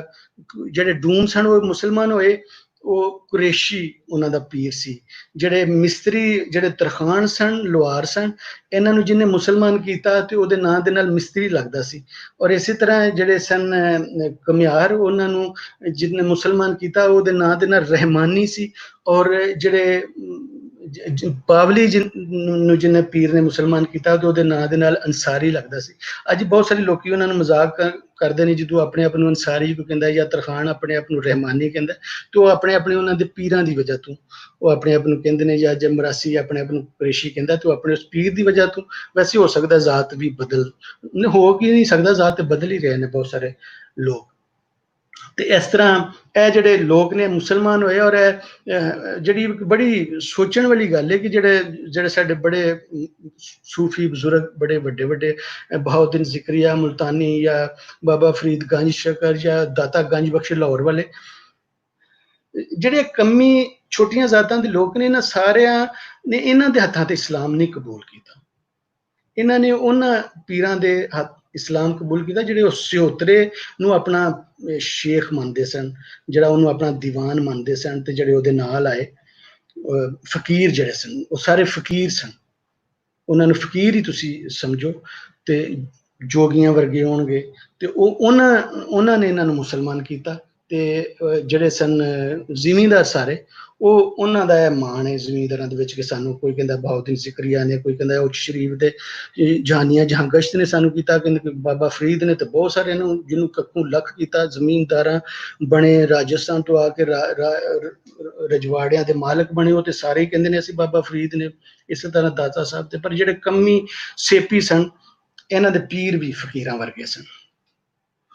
ਹੁਣ ਇਹਨਾਂ ਦੇ ਵਿੱਚ ਹੀ ਮੈਂ ਤੁਹਾਨੂੰ ਦੱਸਿਆ ਕਿ ਜਿਹੜੇ ਬਹੁਤ ਸਾਰੇ ਜਿਹੜੇ ਕਾਰੀਗਰਾਂ ਦੇ ਜਿਹੜੇ ਕੰਮੀ ਸੇਪੀ ਜਿਹੜੇ ਸਨ, ਜਿਹੜੇ ਇਸ ਤੋਂ ਬਾਅਦ ਅਸੀਂ ਵੇਖਦੇ ਕਿ ਨਾਈ ਔਰ ਮੋਚੀ, ਨਾਈ ਔਰ ਮੋਚੀ ਜਿਹੜੇ ਨੇ, ਨਾਈ ਜਿਹੜੇ ਨੇ, ਇੱਕ ਬਾਬੇ ਨੇ ਮੈਨੂੰ ਇਹ ਕਿਹਾ ਨਾਈ ਨੇ ਕਿ ਅਸੀਂ ਰਾਜੇ ਸਾਂ ਔਰ ਅਸੀਂ ਭੱਟੀ ਰਾਜੇ ਸਾਂ, ਤੇ ਸਾਨੂੰ ਜਿਹਦੇ ਨਾਲ ਅਸੀਂ ਲੜੇ ਕਿਸੇ ਰਾਜੇ ਦੇ ਨਾਲ, ਤੇ ਉਹਨੇ ਸਾਨੂੰ ਕੈਦ ਕਰ ਲਿਆ ਔਰ ਉਹਨੇ ਫਿਰ ਸਾਨੂੰ ਵੇਚ ਦਿੱਤਾ, ਔਰ ਅਸੀਂ ਜਿਹੜੇ ਨਾ ਅਸੀਂ ਫਿਰ ਰੁਲਦੇ ਰਹੇ ਔਰ ਸਾਨੂੰ ਇਹ ਕੰਮ ਕਰਨੇ ਪਏ। ਤੇ ਮੈਂ ਉਹਨੂੰ ਪੁੱਛਿਆ ਕਿ ਉਹ ਕਿਹੜਾ ਰਾਜਾ ਸੀ ਜਿਹਨੇ ਤੁਹਾਨੂੰ, ਤੇ ਉਹ ਕੋਈ ਦੱਸ ਨਹੀਂ ਸਕਿਆ, ਤੇ ਉਹਨੂੰ ਲੱਗਾ ਕਿ ਮੈਂ ਉਹਦੀ ਗੱਲ ਤੇ ਸ਼ੱਕ ਕਰ ਰਿਹਾ, ਤੇ ਉਹ ਬਾਬਾ ਥੋੜਾ ਪਰੇਸ਼ਾਨ ਹੋ ਗਿਆ। ਤੇ ਫਿਰ ਮੈਨੂੰ ਉਹਨੇ ਇਹ ਕਿਹਾ ਕਿ ਪੁੱਤਰ ਮੇਰੀ ਚਿੱਟੀ ਦਾੜੀ ਹੈ, ਮੈਂ ਕਿਉਂ ਤੇਰੇ ਨਾਲ ਝੂਠ ਬੋਲਾਂਗਾ। ਤੇ ਫਿਰ ਮੇਰੇ ਨਾਲ ਸਵਾਲ ਮੁੱਕ ਗਏ, ਤੇ ਫਿਰ ਉਹ ਬਾਬਾ ਸੱਚ ਬੋਲਦਾ ਹੈ। ਉਹਨਾਂ ਨੂੰ ਨਾਈ ਜਿਹੜੇ ਸਨ ਉਹਨਾਂ ਨੂੰ ਹੁਜਾਮ ਬਣਨਾ ਪਿਆ, ਉਹਨਾਂ ਨੂੰ ਜਰਾਹ ਬਣਨਾ ਪਿਆ, ਉਹਨਾਂ ਨੂੰ ਬਵਰਚੀ, ਮਤਲਬ ਉਹਨਾਂ ਨੂੰ 3 ਕੰਮ ਕਰਨੇ ਐਟ ਏ ਟਾਈਮ। ਉਹ ਜਰਾਹ ਵੀ ਨੇ, ਹਜਾਮ ਵੀ ਨੇ ਔਰ ਬਵਰਚੀ ਵੀ ਨੇ, ਪਰ ਸਾਰਿਆਂ ਕੰਮਾਂ ਦੇ ਨਾਲ ਕੋਈ ਉਹਨਾਂ ਦੀ ਪੂਰੀ ਨਹੀਂ ਸੀ ਪੈਂਦੀ ਜਿਹੜੇ ਨਾਈ ਸਨ। ਇਸੇ ਤਰ੍ਹਾਂ ਜਿਹੜੇ ਮੋਚੀ ਨੇ, ਮੋਚੀ ਜਿਹੜੇ ਨੇ ਇਹ ਚੁਮਾਰਾਂ ਤੋਂ ਮੋਚੀ ਬਣੇ ਨੇ। ਮੋਚੀ ਜਿਸ ਤਰ੍ਹਾਂ ਕੁੱਚੀ ਜਿਹੜੇ ਸਨ, ਜਿਹੜੇ ਮੋਏ ਜਾਨਵਰਾਂ ਦੇ ਵਾਲਾਂ ਦੇ ਨਾਲ ਰੱਸੇ ਵੱਟ ਕੇ ਤੇ ਬੋਰੇ ਬਣਾਉਂਦੇ ਸਨ ਭਾਰ ਢੋਣ ਵਾਲੇ, ਉਹ ਉਹਨਾਂ ਨੂੰ ਪਲੀਤ ਸਮਝਿਆ ਜਾਂਦਾ ਸੀ, ਉਹ ਬਾਅਦ ਵਿੱਚ ਉਹ ਲੋਕ ਜਲਾਏ ਬਣੇ। ਇਸੇ ਤਰ੍ਹਾਂ ਜਿਹੜੇ ਚੁਮਾਰ ਸਨ, ਜਿਹੜੇ ਮੋਏ ਜਾਨਵਰ ਦਾ ਖਲ ਦੀ ਮਸ਼ਕ ਬਣਾਉਂਦੇ ਸਨ, ਤੇ ਇਹਨਾਂ ਨੂੰ ਵੀ ਪਲੀਤ ਸਮਝਿਆ ਜਾਂਦਾ ਸੀ ਚੁਮਾਰ। ਇਹਨਾਂ ਨੂੰ ਚੁਮਾਰ ਤੇ ਖੈਰ ਜਿਹੜੇ ਚੁਮਾਰਾਂ ਦੇ ਵਿੱਚੋਂ ਚਮਰੰਗ ਔਰ ਮੋਚੀ ਬਣੇ, ਤੇ ਮੋਚੀਆਂ ਨੂੰ ਬੜੀ ਮੁੱਦਤ ਤੱਕ ਜਿਹੜਾ ਉਹ ਸਮਝਿਆ ਜਾਂਦਾ ਰਿਹਾ ਪਲੀਤ, ਲੇਕਿਨ ਫਿਰ ਇੱਕ ਵੇਲੇ ਵਿੱਚ ਆ ਕੇ ਇਹ ਵੀ ਰਚ ਵਸ ਗਏ ਉਸ ਤੁਹਾਡੇ ਵਸੇਬ ਦੇ ਵਿੱਚ, ਤੇ ਇਹਨਾਂ ਨੂੰ ਫਿਰ ਤੁਸੀਂ ਇਸ ਤਰ੍ਹਾਂ ਮੰਨ ਲਿਆ। ਹੁਣ ਦੇਖੋ ਇਹ ਜਿਹੜੇ ਸਾਰੇ ਮੈਂ ਕਾਰੀਗਰ ਦੱਸੇ, ਇਹਨਾਂ ਤੋਂ ਇਲਾਵਾ ਵੀ ਬਹੁਤ ਸਾਰੇ ਲੋਕ ਜਿਸ ਤਰ੍ਹਾਂ ਸੁਨਿਆਰੇ ਨੇ ਜਾਂ ਤੇਲੀ ਨੇ ਜਾਂ ਕਾਛੀ ਨੇ ਜਾਂ ਚਾਚੀ ਨੇ, ਬਹੁਤ ਸਾਰੇ ਵਰਗ ਕਾਗਜ਼ੀ ਨੇ, ਖਤਾਤ ਨੇ, ਉਹਨਾਂ ਸਾਰਿਆਂ ਦੇ ਉੱਤੇ ਵੀ ਗੱਲ ਕੀਤੀ ਜਾ ਸਕਦੀ ਹੈ। ਪਰ ਉਹ ਬਹੁਤ ਸਾਰੇ ਹੋਰ ਵੀ ਇਸ ਤਰ੍ਹਾਂ ਨਿੱਕੇ ਨਿੱਕੇ ਪੇਸ਼ੇ ਜਿਹੜੇ ਹੁਣ ਸਾਰੇ ਖਤਮ ਹੋ ਗਏ। ਤੁਸੀਂ ਚੌਕਾਂ ਦੇ ਵਿੱਚ ਬੈਠੇ ਮਜ਼ਦੂਰਾਂ ਨੂੰ ਜਾ ਕੇ ਅਗਰ ਪੁੱਛੋ ਤੇ ਉਹਨਾਂ ਦੇ ਵਿੱਚ ਹੁਣ ਬਹੁਤ ਸਾਰੇ ਬਰਵਾਲੇ, ਛੀਂਬੇ, ਲਲਾਰੀ, ਜਿਨ੍ਹਾਂ ਦੇ ਹੁਣ ਕੰਮ ਮੁੱਕ ਗਏ ਨੇ ਸਮਾਜ ਦੇ ਵਿੱਚੋਂ, ਜਾਂ ਉਹਨਾਂ ਦੀ ਥਾਂ ਹੋਰ ਲੋਕਾਂ ਨੇ ਉਹ ਕੰਮ ਕਰ ਲਏ ਨੇ, ਤੇ ਉਹ ਤੁਹਾਨੂੰ ਮਿਲਣਗੇ। ਤੇ ਮਜ਼ਦੂਰ ਉਹ ਚੌਕਾਂ ਦੇ ਵਿੱਚ ਵਿਚਾਰੇ ਬੈਠੇ ਇੰਤਜ਼ਾਰ ਕਰ ਰਹੇ ਹੁੰਦੇ ਨੇ ਕੋਈ ਆਵੇ ਤੇ ਸਾਨੂੰ ਰੁਜ਼ਗਾਰ ਮਿਲੇ, ਸਾਨੂੰ ਕੋਈ ਲੈ ਜਾਵੇ। ਤੇ ਇਹ ਕਹਾਣੀ ਸੀ ਜਿਹੜੇ ਕੰਮੀਆਂ ਦੀ ਔਰ ਸੇਪੀਆਂ ਦੀ। ਤੇ ਹੁਣ ਇਸ ਤੋਂ ਇਲਾਵਾ ਇੱਕ ਹੋਰ ਕੁਝ ਲੋਕ ਨੇ, ਹੁਣ ਉਹਨਾਂ ਦੀ ਗੱਲ ਕਰਨੀ ਜਿਹੜੀ ਉਹ ਬੜੀ ਜ਼ਰੂਰੀ ਹੈ। ਇੱਕ ਵਾਰੀ ਇੱਕ ਕੁੱਤਾ ਭੌਂਕ ਰਿਹਾ ਸੀ, ਚੁੱਪ ਨਹੀਂ ਸੀ ਕਰ ਰਿਹਾ, ਤੇ ਮੈਂ ਉਹਨੂੰ ਰੋੜਾ ਮਾਰਿਆ, ਤੇ ਰੋੜਾ ਉਹਨੂੰ ਨਾ ਸਿਰ ਦੇ ਵਿੱਚ ਲੱਗਾ ਵਾਹਵਾ ਡਾਢਾ। ਮੈਨੂੰ ਆਵਾਜ਼ ਆਈ ਬੜੀ ਦੂਰ ਉਹਦੀ ਸਿਰੀ ਦੇ ਵਿੱਚ, ਜਿੱਥੋਂ ਉਹਦੀ ਖੋਪੜੀ ਤੇ ਲੱਗਾ, ਤੇ ਉਹ ਭੌਂਕ, ਉਹ ਚੀਖੇ ਜਿਸ ਤਰ੍ਹਾਂ ਵੈਣ ਕਰੀਦੇ ਨੇ ਨਾ, ਇੰਝ ਉਹ ਚੀਖੇ, ਤੇ ਮੈਨੂੰ ਤਰਸ ਜਿਹਾ ਵੀ ਆਵੇ ਔਰ ਆਪਣੇ ਤੇ ਮੈਂ ਕਿਉਂ ਇਹਨੂੰ ਇਸ ਥਾਂ ਤੇ ਮਾਰਿਆ। ਜਿਵੇਂ ਬਿੱਲੀ ਕਿਸੇ ਵੇਲੇ ਤੁਸੀਂ ਵੇਖਦੇ ਹੋ ਕਿ ਜਿਵੇਂ ਜਦੋਂ ਕਰਲਾਂਦੀ ਏ, ਭੁੱਖੀ ਹੋਵੇ, ਤੇ ਉਹ ਜਿਸ ਤਰ੍ਹਾਂ ਵੈਣ ਕਰ ਰਹੀ ਹੋਵੇ, ਤੇ ਇਸੇ ਤਰ੍ਹਾਂ ਜਿਹੜਾ ਕੁੱਤਾ ਵੀ ਹੈ ਉਹ ਇੰਝ ਪੀੜ ਦੇ ਨਾਲ ਵਿਚਾਰਾ ਨਾ ਚੀਖ ਰਿਹਾ। ਤੇ ਉਹ ਇੱਕ ਬਾਬਾ ਵੇਖ ਰਿਹਾ ਸੀ, ਤੇ ਬਾਬਾ ਮੈਨੂੰ ਕਹਿੰਦਾ, ਪੁੱਤਰ ਜਿਹੜਾ ਕੁੱਤਾ ਹੈ ਨਾ 7ਵਾਂ ਪਲੀਤ ਹੈ, ਤੇ ਇਹਦੀ ਜਿਹੜੀ ਕੂਕ ਹੈ ਉਹ 7ਵੇਂ ਅਸਮਾਨ ਤੱਕ ਜਾਂਦੀ। ਤੇ ਮੈਨੂੰ ਬੜਾ ਉਸ ਬਾਬੇ ਨੇ ਡਰਾਇਆ ਕਿ ਤੇਰੇ ਕੋਲੋਂ ਇਹ ਜ਼ੁਲਮ ਹੋ ਗਿਆ। ਤੇ ਮੈਂ ਫਿਰ ਬੜਾ ਡਰਿਆ, ਤੇ ਉਹਨੇ ਮੈਨੂੰ ਕਿਹਾ ਕਿ ਹੁਣ ਤੂੰ 7 ਦਿਨ ਕਿਸੇ ਭੁੱਖੇ ਕੁੱਤੇ ਨੂੰ ਟੁੱਕਰ ਪਾਈ। ਮੈਂ ਪਾਏ, ਤੇ ਫਿਰ ਮੈਨੂੰ ਇੱਕ ਦਿਨ ਬਾਬੇ ਨੇ ਕਿਹਾ 7ਵਾਂ ਪਲੀਤ ਕੁੱਤਾ, ਤੇ ਬਾਕੀ 6 ਪਲੀਤ ਕੌਣ ਨੇ? ਮੈਂ ਫਿਰ ਉਹ ਬਾਬੇ ਨੂੰ ਪੁੱਛਿਆ ਕਿ ਬਾਕੀ 6 ਪਲੀਤ ਜਿਹੜੇ ਨੇ ਨਾ ਉਹ ਕੌਣ ਨੇ? ਤੇ ਉਹਨੇ ਫਿਰ ਨਾ ਮੈਨੂੰ ਗਿਣ ਕੇ ਦੱਸਿਆ, ਚੂੜੇ, ਚੁਮਾਰ, ਚੰਗੜ, ਗਗੜੇ, ਸਾਂਸੀ ਤੇ ਡੂਮ। ਇਹ ਜਿਹੜੇ 6 ਹੈ ਨੇ, ਟੱਬਰ ਕਹਿ ਲਓ ਜਾਂ ਘਰਾਣੇ ਕਹਿ ਲਓ ਜਾਂ ਕਬੀਲੇ ਕਹਿ ਲਓ, ਇਹ ਪਲੀਤ ਨੇ ਉੱਤੇ ਤੋਂ ਪਹਿਲਾਂ 6, ਮਤਲਬ ਬਹੁਤ ਬਾਅਦ ਵਿੱਚ ਜਿਸ ਵਕਤ ਮੈਂ ਖੋਜਣਾ ਸ਼ੁਰੂ ਕੀਤਾ ਕਿ ਚੂੜੇ ਕੌਣ ਨੇ, ਚੁਮਾਰ ਕੌਣ ਨੇ, ਚੰਗੜ ਕੌਣ ਨੇ, ਗਗੜੇ, ਸਾਂਸੀ, ਡੂਮ ਕੌਣ ਨੇ, ਬਹੁਤ ਸਾਰੀਆਂ ਗੱਲਾਂ ਮਤਲਬ ਮੈਂ ਉਹਨਾਂ ਦੇ ਬਾਰੇ ਵੇਖੀਆਂ, ਖੋਜੀਆਂ, ਬਹੁਤ ਸਾਰੀਆਂ ਗੱਲਾਂ ਮੈਨੂੰ ਉਹਨਾਂ ਦੀਆਂ ਅੱਜ ਵੀ ਯਾਦ ਨੇ। ਤੇ ਇਹਨਾਂ ਨੂੰ ਪਲੀਤ ਸਮਝਿਆ ਜਾਂਦਾ ਸੀ ਸਮਾਜ ਦੇ ਵਿੱਚ।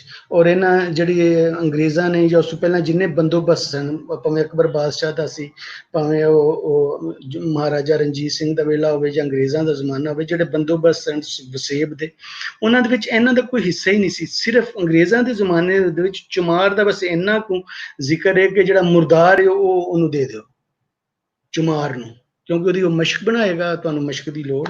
ਤੇ ਬਾਕੀਆਂ ਦਾ ਚੂੜਿਆਂ, ਚਮਾਰਾਂ, ਚੰਗੜਾਂ, ਗਗੜਿਆਂ ਦਾ, ਚੂੜਿਆਂ ਦਾ, ਚੰਗੜਾਂ ਦਾ, ਡੂਮਾਂ ਦਾ, ਗਗੜਿਆਂ ਦਾ, ਸਾਂਸੀਆਂ ਦਾ ਕੋਈ ਉਹਦੇ 'ਚ ਨਾ ਜ਼ਿਕਰ ਨਹੀਂ। ਸਾਂਸੀ ਜਦੋਂ ਅਸੀਂ ਗੱਲ ਕਰਾਂਗੇ 5 ਪੀਰਾਂ ਦੀ, ਤਾਂ ਉਹਦੇ ਵਿੱਚ ਮੈਂ ਇਹਨਾਂ ਲੋਕਾਂ ਦੇ ਬਾਰੇ ਕਾਫੀ ਸਾਰੀ ਗੱਲਾਂ ਕਰਾਂਗਾ।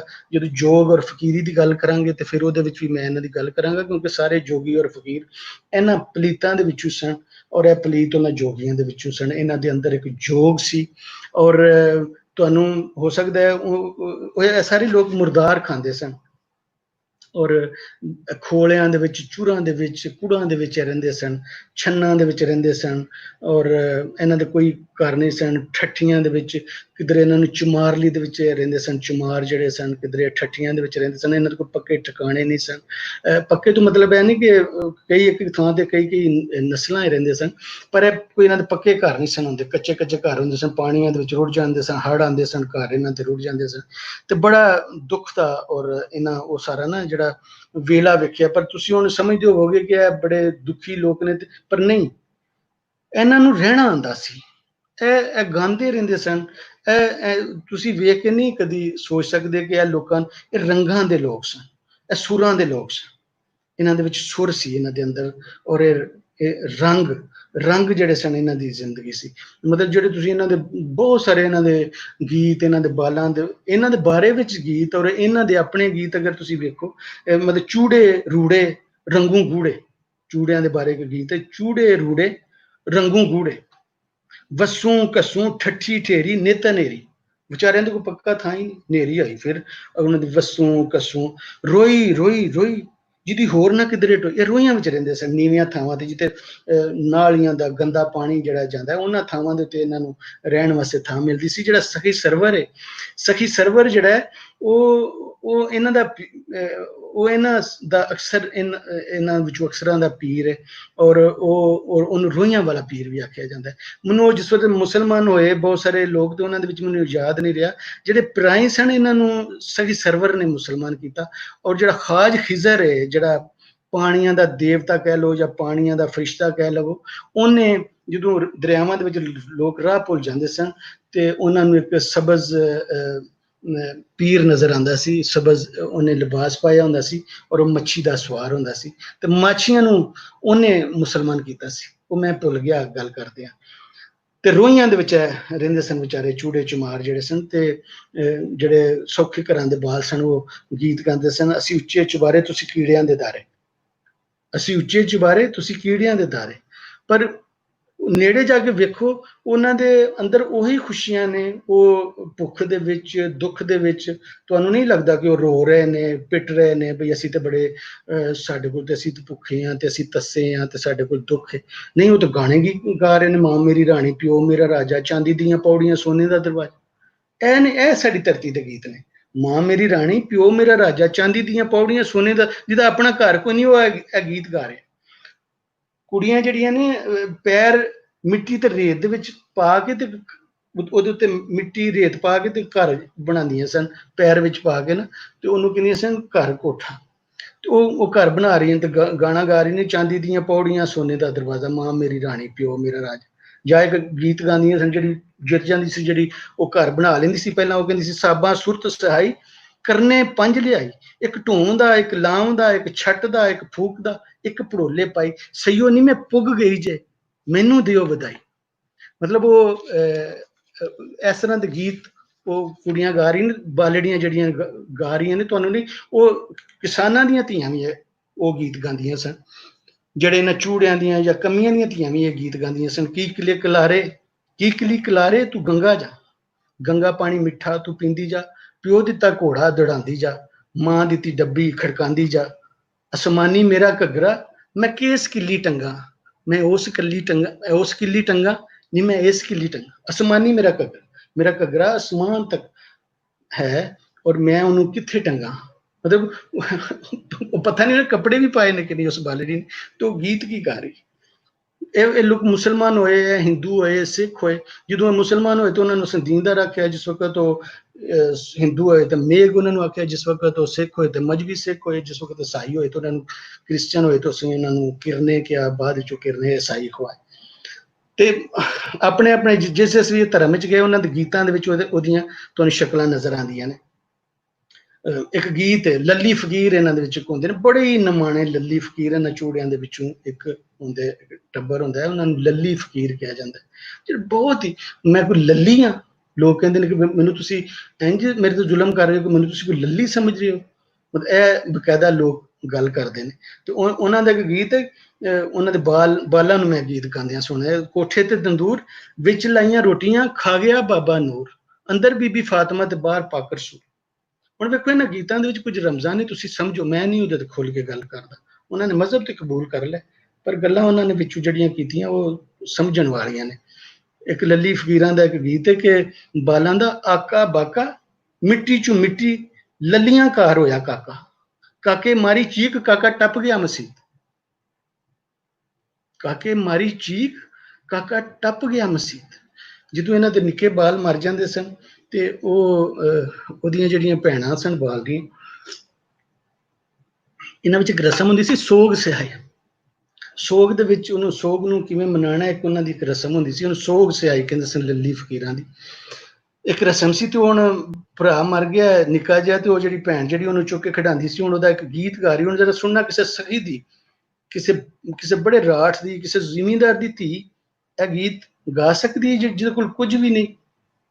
ਉਹ ਕੀ ਕਹਿ ਰਹੀ ਹੈ, ਸ਼ਾਹਬਾ ਹਾਰ ਸਿੰਗਾਰ, ਭਰਾ ਮੋਹਿਆ ਉਹਦਾ ਨਿੱਕਾ, ਸ਼ਾਹਬਾ ਹਾਰ ਸਿੰਗਾਰ ਸਿਹਰੇ ਚੋਂ ਚੰਨ ਖਿੜਿਆ ਤੂੰ ਨੀਲੇ ਦਾ ਸਵਾਰ, ਅੰਬੜੀ ਦਿਆ ਲਾੜਿਆ ਤੇਰੀ ਸੋਹਣੀ ਜੰਝ ਚੜੇ, ਤਾਰਿਆਂ ਦੀ ਵਾਗ ਭੈਣ ਉੱਡ ਉੱਡ ਫੜੇ, ਤਾਰਿਆਂ ਦੀ ਵਾਗ ਭੈਣ ਉੱਡ ਉੱਡ ਫੜੇ। ਇਹ ਠੀਕ ਹੈ, ਉਹਨਾਂ ਦੇ ਕੋਲ ਭੜੋਲੇ ਨਹੀਂ ਭਰੇ ਹੋਏ, ਉਹਨਾਂ ਦੇ ਅੰਨ ਦੇ ਨਾਲ ਭੰਡਾਰ ਨਹੀਂ ਭਰੇ ਹੋਏ, ਉਹਨਾਂ ਕੋਲ ਪੈਸਾ ਨਹੀਂ। ਅਸੀਂ ਤੇ ਕਹਿੰਦੇ ਫਲਾਣਾ ਬੜਾ ਖਾਨਦਾਨੀ, ਹਾਲਾਂਕਿ ਲਫ਼ਜ਼ ਤੇ ਕੰਜਰਾਂ ਦੇ ਨੇ, ਵੈਸੇ ਲਫ਼ਜ਼ ਖਾਨਦਾਨੀ, ਮੀਆਂ ਹਜ਼ਰੂਤ, ਮੀਆਂ ਢੇਰੂ, ਕੰਜਰਾਂ ਦੇ ਲਫ਼ਜ਼ ਹਨ ਖਾਨਦਾਨੀ। ਬਹਰਹਾਲ ਅਸੀਂ ਕਹਿੰਦੇ ਹਾਂ ਤੇ ਇਹਨਾਂ ਨੂੰ ਅਸੀਂ ਕਹਿੰਦੇ ਹਾਂ ਜੀ ਇਹ ਤੇ ਬੜੇ ਪਲੀਤ ਲੋਕ, ਔਰ ਇਹ ਤੇ ਅਸਲ ਦਿਲਾਂ ਵਾਲੇ ਲੋਕ, ਦਿਲ ਵਾਲੇ ਲੋਕ, ਵੱਡੇ ਲੋਕ, ਧਰਤੀ ਦੀਆਂ ਰੁੱਤਾਂ, ਇਹ ਧਰਤੀ ਦੇ ਗੀਤ ਨੇ। ਇਹ ਲੋਕ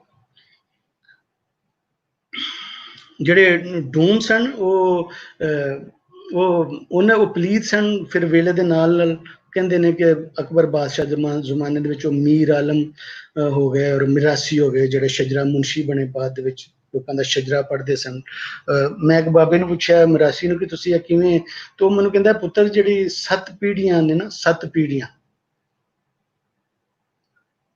ਪੀੜ੍ਹੀਆਂ ਮਿਰਾਸੀ ਪੜ੍ਹਦਾ ਹੈ, ਬਾਕੀ ਕੰਮ ਸਰਕਾਰੀ ਹੈ। ਮੈਂ ਕਿਹਾ ਇਹ ਤੂੰ ਕੀ ਕਹਿਣਾ ਬਾਕੀ ਕੰਮ ਸਰਕਾਰੀ? ਉਹ ਕਹਿੰਦਾ ਪੁੱਤਰ ਬਾਕੀ ਸ਼ਜਰਾ ਜਿਹੜਾ ਬਣੇ ਹੈ 7 ਪੀੜ੍ਹੀਆਂ ਤੱਕ ਸਾਨੂੰ ਪਤਾ ਹੁੰਦਾ। ਤੇ ਬਹੁਤ ਸਾਰੇ ਮੈਂ ਸ਼ਜਰੇ ਵੇਖੇ ਹੈ ਜ਼ਿਮੀਂਦਾਰਾਂ ਦੇ, ਰਾਜਪੂਤਾਂ ਦੇ, ਜੱਟਾਂ ਦੇ, ਉਹ ਅਕਸਰ ਨਾ ਉੱਤੇ ਜਾ ਕੇ ਕੁਝ ਹੀ ਹੋ ਜਾਂਦੇ ਨੇ 6-7 ਪੀੜ੍ਹੀਆਂ ਤੋਂ ਬਾਅਦ, ਉਹ ਇੰਝ ਲੱਗਦਾ ਬਣਾਏ ਗਏ ਨੇ ਸ਼ਜਰੇ। ਵੈਸੇ ਬਹੁਤ ਸਾਰੇ ਜਿਹੜੇ ਜ਼ਿਮੀਂਦਾਰ ਨੇ, ਰਾਜਪੂਤ, ਜੱਟ, ਉਹਨਾਂ ਦੇ ਬਾਰੇ ਮਿਰਾਸੀ ਦੱਸਦੇ ਵੀ ਨੇ ਕਿ ਉਹ ਪਹਿਲਾਂ ਕੀ ਸਨ। ਤੇ ਅੱਛਾ, ਫਿਰ ਇੱਕ ਜਿਹੜੇ ਵਾਲਮੀਕੀਆਂ ਦੇ ਉੱਤੇ ਤਾਂ ਬਹੁਤ ਘੱਟ ਲਿਖਿਆ ਜਾਂਦਾ ਹੈ। ਵਾਲਮੀਕੀ ਸਾਡਾ ਜਿਹੜਾ ਸਿਆਲਕੋਟ, ਗੁਰਦਾਸਪੁਰ ਔਰ ਗੁਜਰਾਂਵਾਲਾ ਔਰ ਗੁਜਰਾਤ ਦੇ ਦਰਮਿਆਨ ਵਾਲਾ ਇਲਾਕਾ, ਇਹਦੇ ਵਿੱਚ ਬਹੁਤ ਵੱਡੀ ਗਿਣਤੀ ਦੇ ਵਿੱਚ ਜਿਹੜੇ ਸਨ ਨਾ ਵਾਲਮੀਕੀ ਰਹਿੰਦੇ ਸਨ। ਲਾਹੌਰ ਵਿੱਚ ਵੀ ਰਹਿੰਦੇ ਸਨ ਵੈਸੇ। ਔਰ ਉਹ ਵਾਲਮੀਕੀਆਂ ਨੂੰ ਵੀ ਚੂੜੇ ਵੀ ਕਿਹਾ ਜਾਂਦਾ, ਚੰਗੜ ਵੀ ਕਿਹਾ ਜਾਂਦਾ। ਤੇ ਇਹਨਾਂ ਦੀ ਇੱਕ ਆਪਣਾ ਹੀ ਧਰਮ ਸੀ ਇਹਨਾਂ ਦਾ ਨਾ, ਇੱਕ ਆਪਣਾ ਹੀ ਉਹਦੇ 'ਚ ਮਤਲਬ ਪਤਾ ਨਹੀਂ ਲੱਗਦਾ ਮੁਸਲਮਾਨ ਨੇ, ਹਿੰਦੂ ਨੇ, ਕੁਝ ਵੀ ਮਤਲਬ ਉਹ ਬਾਲਾ ਸ਼ਾਹ ਹੈ, ਉਹ ਬਾਲਮੀਕ ਸਵਾਮੀ ਨੂੰ ਮੰਨਦੇ ਨੇ, ਇੱਕ ਗੁੱਗਾ ਪੀਰ ਹੈ ਸੱਪਾਂ ਵਾਲੀ ਸਰਕਾਰ ਉਹਨੂੰ ਮੰਨਦੇ ਨੇ, ਇੱਕ ਲਾਲ ਬੇਗ ਇੱਕ ਸ਼ਾਹਜਹਾਨ ਬਾਦਸ਼ਾਹ ਦੇ ਵੇਲੇ ਦੇ ਵਿੱਚ ਇੱਕ ਭਗਵਾਨ ਦਾਸ ਨਾਂ ਦਾ ਇੱਕ ਬ੍ਰਾਹਮਣ ਸੀ, ਉਹ ਜੋਗੀ ਹੋ ਗਿਆ, ਵਾਲਮੀਕੀ ਜੋਗੀ। ਲਾਲ ਬਾਣਾ ਪਾਉਂਦਾ ਸੀ, ਚਿੱਟੇ ਗੋਰੇ ਰੰਗ ਦਾ ਸੀ, ਉਹਨੂੰ ਲੋਕੀ ਲਾਲ ਬੇਗ ਕਹਿਣ ਲੱਗ ਪਏ, ਸਮਝਣ ਲੱਗ ਗਏ ਕਿ ਇਹ ਹਾਕਮ ਟਾਬਰੀ ਦਾ ਹੀ ਜੀ ਹੈ, ਇਹ ਵੀ ਕੋਈ ਮੁਗਲ ਹੈ, ਤੇ ਉਹਨੂੰ ਲੋਕ ਨਾ ਲਾਲ ਬੇਗ ਆਖਣ ਲੱਗ ਪਏ।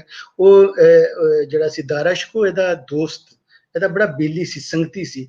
ਉਹ ਜਿਹੜੀਆਂ ਸੰਸਕ੍ਰਿਤ ਤੋਂ ਫਾਰਸੀ ਵਿੱਚ ਔਰ ਫਾਰਸੀ ਤੋਂ ਸੰਸਕ੍ਰਿਤ ਵਿੱਚ ਕਿਤਾਬਾਂ ਦਾ ਜਿਹੜਾ ਉਹਨੇ ਕੀਤਾ, ਬੋਲੀ ਪਰਤਾਈ ਜਿਨ੍ਹਾਂ ਦੀ, ਉਹਦੇ ਵਿੱਚ ਇਹਨੇ ਬੜਾ ਕੰਮ ਕੀਤਾ ਭਗਵਾਨ ਦਾਸ ਨੇ।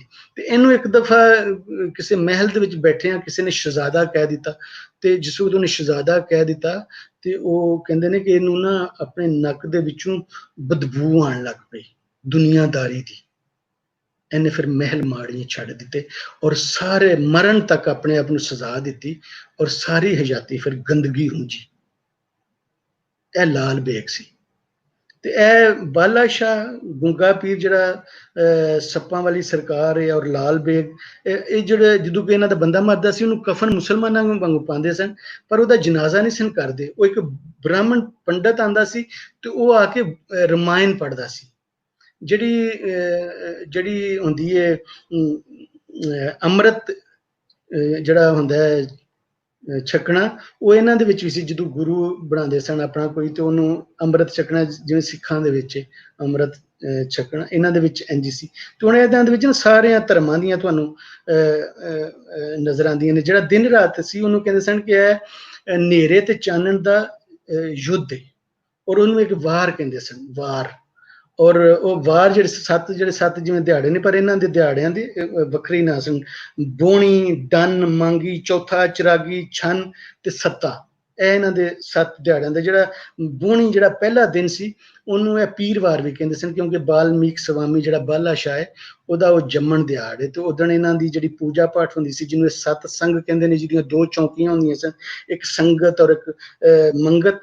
ਤੇ ਉਹ ਇਹ ਪੂਜਾ ਪਾਠ ਜਿਹੜਾ ਇਹਨਾਂ ਦੀ ਪੂਜਾ ਪਾਠ ਦੀ ਥਾਂ ਹੁੰਦੀ ਸੀ, ਉਹ ਬਿਲਕੁਲ 4 ਹੱਥ ਦੀ ਹੁੰਦੀ ਸੀ ਟੋਟਲ ਨਾ।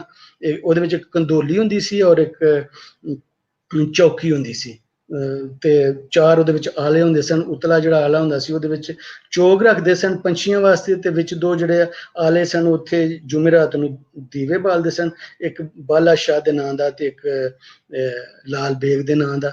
ਤੇ ਜਿਹੜਾ ਥੱਲੇ ਚੌਥਾ ਆਲਾ ਸੀ ਉਹਦੇ ਵਿੱਚ ਕੁਝ ਨਾ ਕੁਝ ਅੰਨ ਪਕਾ ਕੇ ਰੱਖਦੇ ਸਨ, ਜਿਹਨੂੰ ਚੂਹੇ, ਬਿੱਲੀਆਂ ਤੇ ਗਾਲੜ ਜਿਹੜੇ ਸਨ ਉਹ ਖਾਂਦੇ ਸਨ।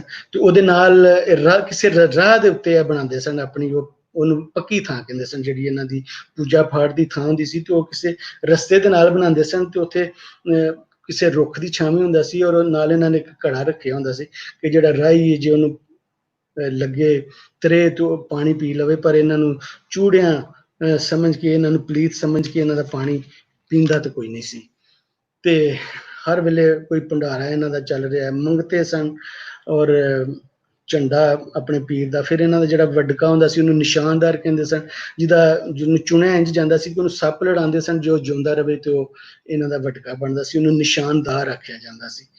ਤੇ ਪਰ ਇਹ ਸਾਰੇ ਲੋਕ ਹੁਣ ਗਵਾਚ ਗਏ ਨੇ, ਜ਼ਾਤਾਂ ਵੀ ਬਦਲ ਗਈਆਂ, ਜਾਂ ਇਹ ਲੋਕ ਹੁਣ ਗਵਾਚ ਗਏ ਨੇ, ਅਕਸਰ ਗਵਾਚ ਰਹੇ ਨੇ।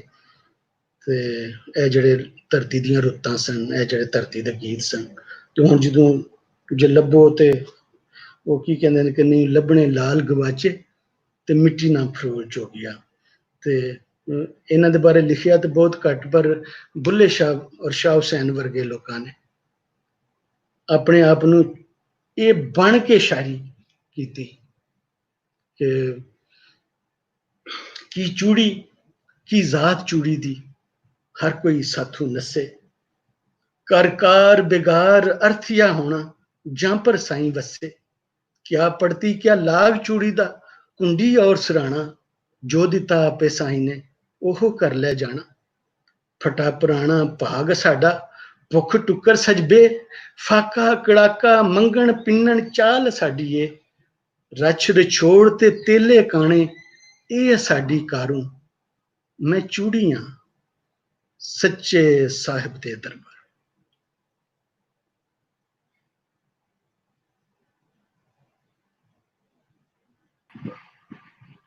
जी सर, बहुत जबरदस्त सर लेक्चर, कमाल सी और बड़ा मजा आया। क्वेश्चन भी काफी ज्यादा आए और ਅਸੀਂ ਸੱਚੀ ਗੱਲ ਹੈ ਸੁਣਦਿਆਂ ਮੈਂ ਗੱਲ ਸੁਣਨਾ ਕਿ ਪਿਛਲੀ ਵਾਰੀ ਨਾ ਜਿਹੜੀ ਮੇਰੀ ਗੱਲਬਾਤ ਮੁੱਕੀ ਤੇ ਕਿਸੇ ਨੇ ਇੱਕ ਨਾ ਸਵਾਲ ਲਿਖਿਆ, ਮੈਨੂੰ ਮੇਰਾ ਦਿਲ ਕੀਤਾ ਕਿ ਮੈਨੂੰ ਉਹ ਸਵਾਲ ਕਿਸੇ ਕੀਤਾ ਕਿ ਮੈਂ ਔਰਤਾਂ ਦੀ ਨਹੀਂ ਗੱਲ ਕੀਤੀ ਪਿਛਲੇ, ਪਰ ਇਸ ਵਾਰੀ ਵੀ ਗੱਲ ਤੇ ਬੜੀ ਥੋੜੀ ਹੋਈ ਔਰਤਾਂ ਦੀ। ਉਹ ਵੇਖੋ ਜਿਹੜਾ ਤੁਹਾਡਾ ਇੱਕ ਏਟੀਐਮ ਬਣਿਆ ਹੁੰਦਾ ਗੱਲਾਂ ਦਾ, ਹੁਣ ਜਿਸ ਤਰ੍ਹਾਂ ਕਮੀ ਨੇ ਤੇ ਕਮੀ ਕੋਈ ਔਰਤ ਨੂੰ ਤੇ ਉਸ ਤਰ੍ਹਾਂ ਨਹੀਂ ਮਤਲਬ ਪਾਵਲੀ ਹੈ ਲੁਹਾਰ ਹੈ, ਪਰ ਇਹ ਨਹੀਂ ਕਿ ਔਰਤ ਜਿਹੜੀ ਉਹ ਸਮਾਜ ਵਿੱਚੋਂ ਗਾਇਬ ਹੈ। ਹੁਣ ਜਿਹੜਾ ਪਾਵਲੀ ਹੈ ਉਹਦੇ ਨਾਲ ਜਿਹੜਾ ਨਲੀਆਂ ਵੱਟਣ ਵਾਲੀ ਹੈ ਜਾਂ ਜਿਹੜੀ ਉਹ ਤਾਣੀ ਲਾ ਰਹੀ ਉਹਦੇ ਨਾਲ ਜਾਂ ਜਿਹੜਾ ਸੂਤਰ ਰੰਗ ਰਹੀ ਹੈ ਉਹ ਔਰਤ ਹੀ ਹੁੰਦੀ ਹੈ। ਇਸੇ ਤਰ੍ਹਾਂ ਬਾਕੀ ਵੀ ਜਿਹੜੇ ਜਿੰਨੇ ਵੀ ਹੈ ਨੇ, ਔਰ ਜਿਹੜੇ ਸਾਡੇ ਬੁੱਲੇ ਸ਼ਾਹ ਔਰ ਸ਼ਾਹ ਹੁਸੈਨ ਖਾਸ ਤੌਰ ਤੇ ਇਹਨਾਂ ਨੇ ਤੇ ਇਸ ਰਮਜ਼ ਨੂੰ ਵੀ ਵਰਤਿਆ, ਜਿਹੜੇ ਖਾਸ ਤੌਰ ਤੇ ਜੁਲਾਇਆਂ ਦੀ ਕਿ ਤੇਰੀ ਕੱਤਣ ਵਾਲੀ ਜੀਵੇ, ਤੇਰੀ ਨਲੀਆਂ ਵੱਟਣ ਵਾਲੀ ਜੀਵੇ।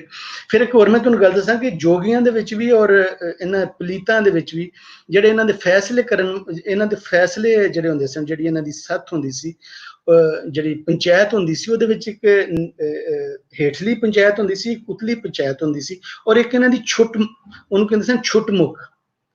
ਮਤਲਬ ਹੇਠਲੀ ਜਿਹਦੇ ਚ ਇਹਨਾਂ ਦੇ ਪੈਂਚ, ਜਿਹੜਾ ਵਕੀਲ ਦੀ ਥਾਂ ਪੈਂਚ ਹੁੰਦੇ ਸਨ, ਉੱਤੇ ਖੜਪੈਂਚ ਹੁੰਦੇ ਸਨ, ਥੱਲੇ ਪੰਚ ਹੁੰਦੇ ਸਨ, ਉੱਤੇ ਸਰਪੰਚ ਹੁੰਦੇ ਸਨ।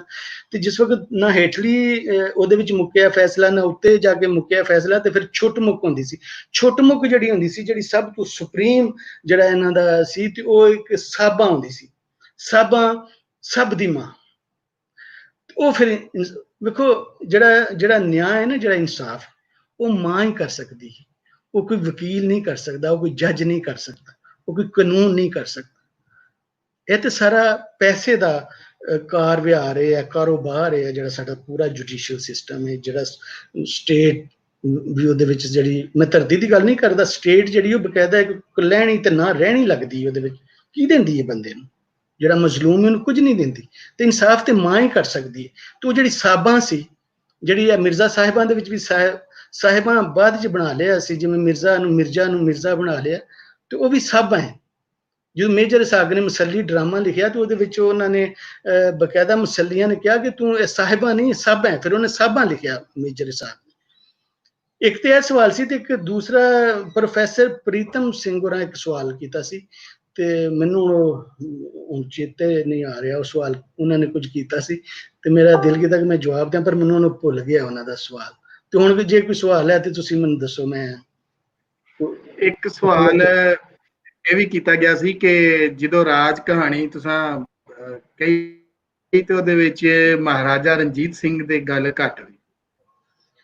ਉਹ ਸਹੀ ਗੱਲ ਹੈ। ਮਹਾਰਾਜਾ ਰਣਜੀਤ ਸਿੰਘ ਦੀ ਮੈਂ ਗੱਲ ਇਸ ਵਾਸਤੇ ਘੱਟ ਕੀਤੀ ਕਿ ਮਹਾਰਾਜਾ ਰਣਜੀਤ ਸਿੰਘ ਦੇ ਤੇ ਕਈ ਪ੍ਰੋਗਰਾਮ ਮੈਨੂੰ ਲੱਗਦਾ ਕਿ ਤੁਸੀਂ ਕਰੋਗੇ, ਔਰ ਉਹਦੇ ਤੇ ਪੂਰੇ ਪ੍ਰੋਗਰਾਮ ਪਹਿਲਾਂ ਇੱਕ ਪ੍ਰੋਗਰਾਮ ਹੋ ਵੀ ਚੁੱਕਿਆ। ਤੇ ਇਸ ਵਾਸਤੇ ਮਤਲਬ ਮੈਂ ਰਹਿ ਗਈ ਮੇਰੇ ਕੋਲ ਗੱਲ ਜਾਣ ਬੁੱਝ ਕੇ, ਵਰਨਾ ਕਹਿਣ ਨੂੰ ਤੇ ਬਹੁਤ ਕੁਝ ਹੈ। ਔਰ ਫਿਰ ਦੇਖੋ ਜਿਹੜਾ ਮਹਾਰਾਜਾ ਰਣਜੀਤ ਸਿੰਘ ਉਹੀ ਤੇ ਸਾਡਾ ਆਪਣਾ ਰਾਜਾ ਹੈ। ਬਾਕੀ ਤੇ ਸਾਡੇ ਉਹ ਇਸ ਤੋਂ ਪਹਿਲੇ ਜਿੰਨੇ ਵੀ ਬਾਦਸ਼ਾਹ ਗੁਜ਼ਰੇ ਉਹ ਤੇ ਸਾਡੇ ਆਪਣੇ ਹੈ ਵੀ ਨਹੀਂ। ਤੇ ਮਹਾਰਾਜਾ ਜਿਹੜਾ ਉਹ ਤੇ ਰਣਜੀਤ ਸਿੰਘ ਜਿਹੜਾ ਉਹੀ ਤੇ ਸਾਡਾ ਆਪਣਾ ਜਿਹੜਾ ਰਾਜਾ ਹੈ। ਔਰ ਫਿਰ ਤੁਸੀਂ ਵੇਖੋ ਕਿ ਬੜਾ ਅਵਾਮੀ ਜਿਹਾ ਉਹਦਾ ਦਰਬਾਰ ਸੀ ਮਹਾਰਾਜਾ ਰਣਜੀਤ ਸਿੰਘ ਦਾ, ਕਿ ਜਿਸ ਵਕਤ ਤੁਹਾਡੇ ਕੋਲ ਰਾਜ ਆਉਂਦਾ ਹੈ ਤੇ ਤੁਹਾਡੇ ਕੋਲ ਜ਼ੁਲਮ, ਤੁਹਾਡੇ ਜਿਹੜੇ ਆਸੇ ਪਾਸੇ ਸਲਾਹੂ ਹੁੰਦੇ ਨੇ, ਤੁਹਾਨੂੰ ਜ਼ਰੂਰ ਕਹਿੰਦੇ ਨੇ ਕੋਈ ਜ਼ੁਲਮ ਕਰ, ਤੇਰੀ ਉਹਨੇ ਰਿਆਇਆ, ਤੇਰਾ ਜੋ ਦਿਲ ਕਰਦਾ ਤੂੰ ਕਰ। ਤੇ ਰਣਜੀਤ ਸਿੰਘ ਕੋਲ ਵੀ ਇੱਕ ਕੰਮ ਐਸਾ ਹੋ ਗਿਆ। ਇਹ ਅਵਾਮ ਦੇ ਵਿੱਚ ਇੱਕ ਕਹਾਣੀ ਹੈ, ਖਾਸ ਤੌਰ ਤੇ ਮਾਸ਼ਕੀਆਂ ਦੇ ਵਿੱਚ, ਮੈਂ ਕਿਧਰੋਂ ਇਹ ਪੜ੍ਹੀ ਨਹੀਂ।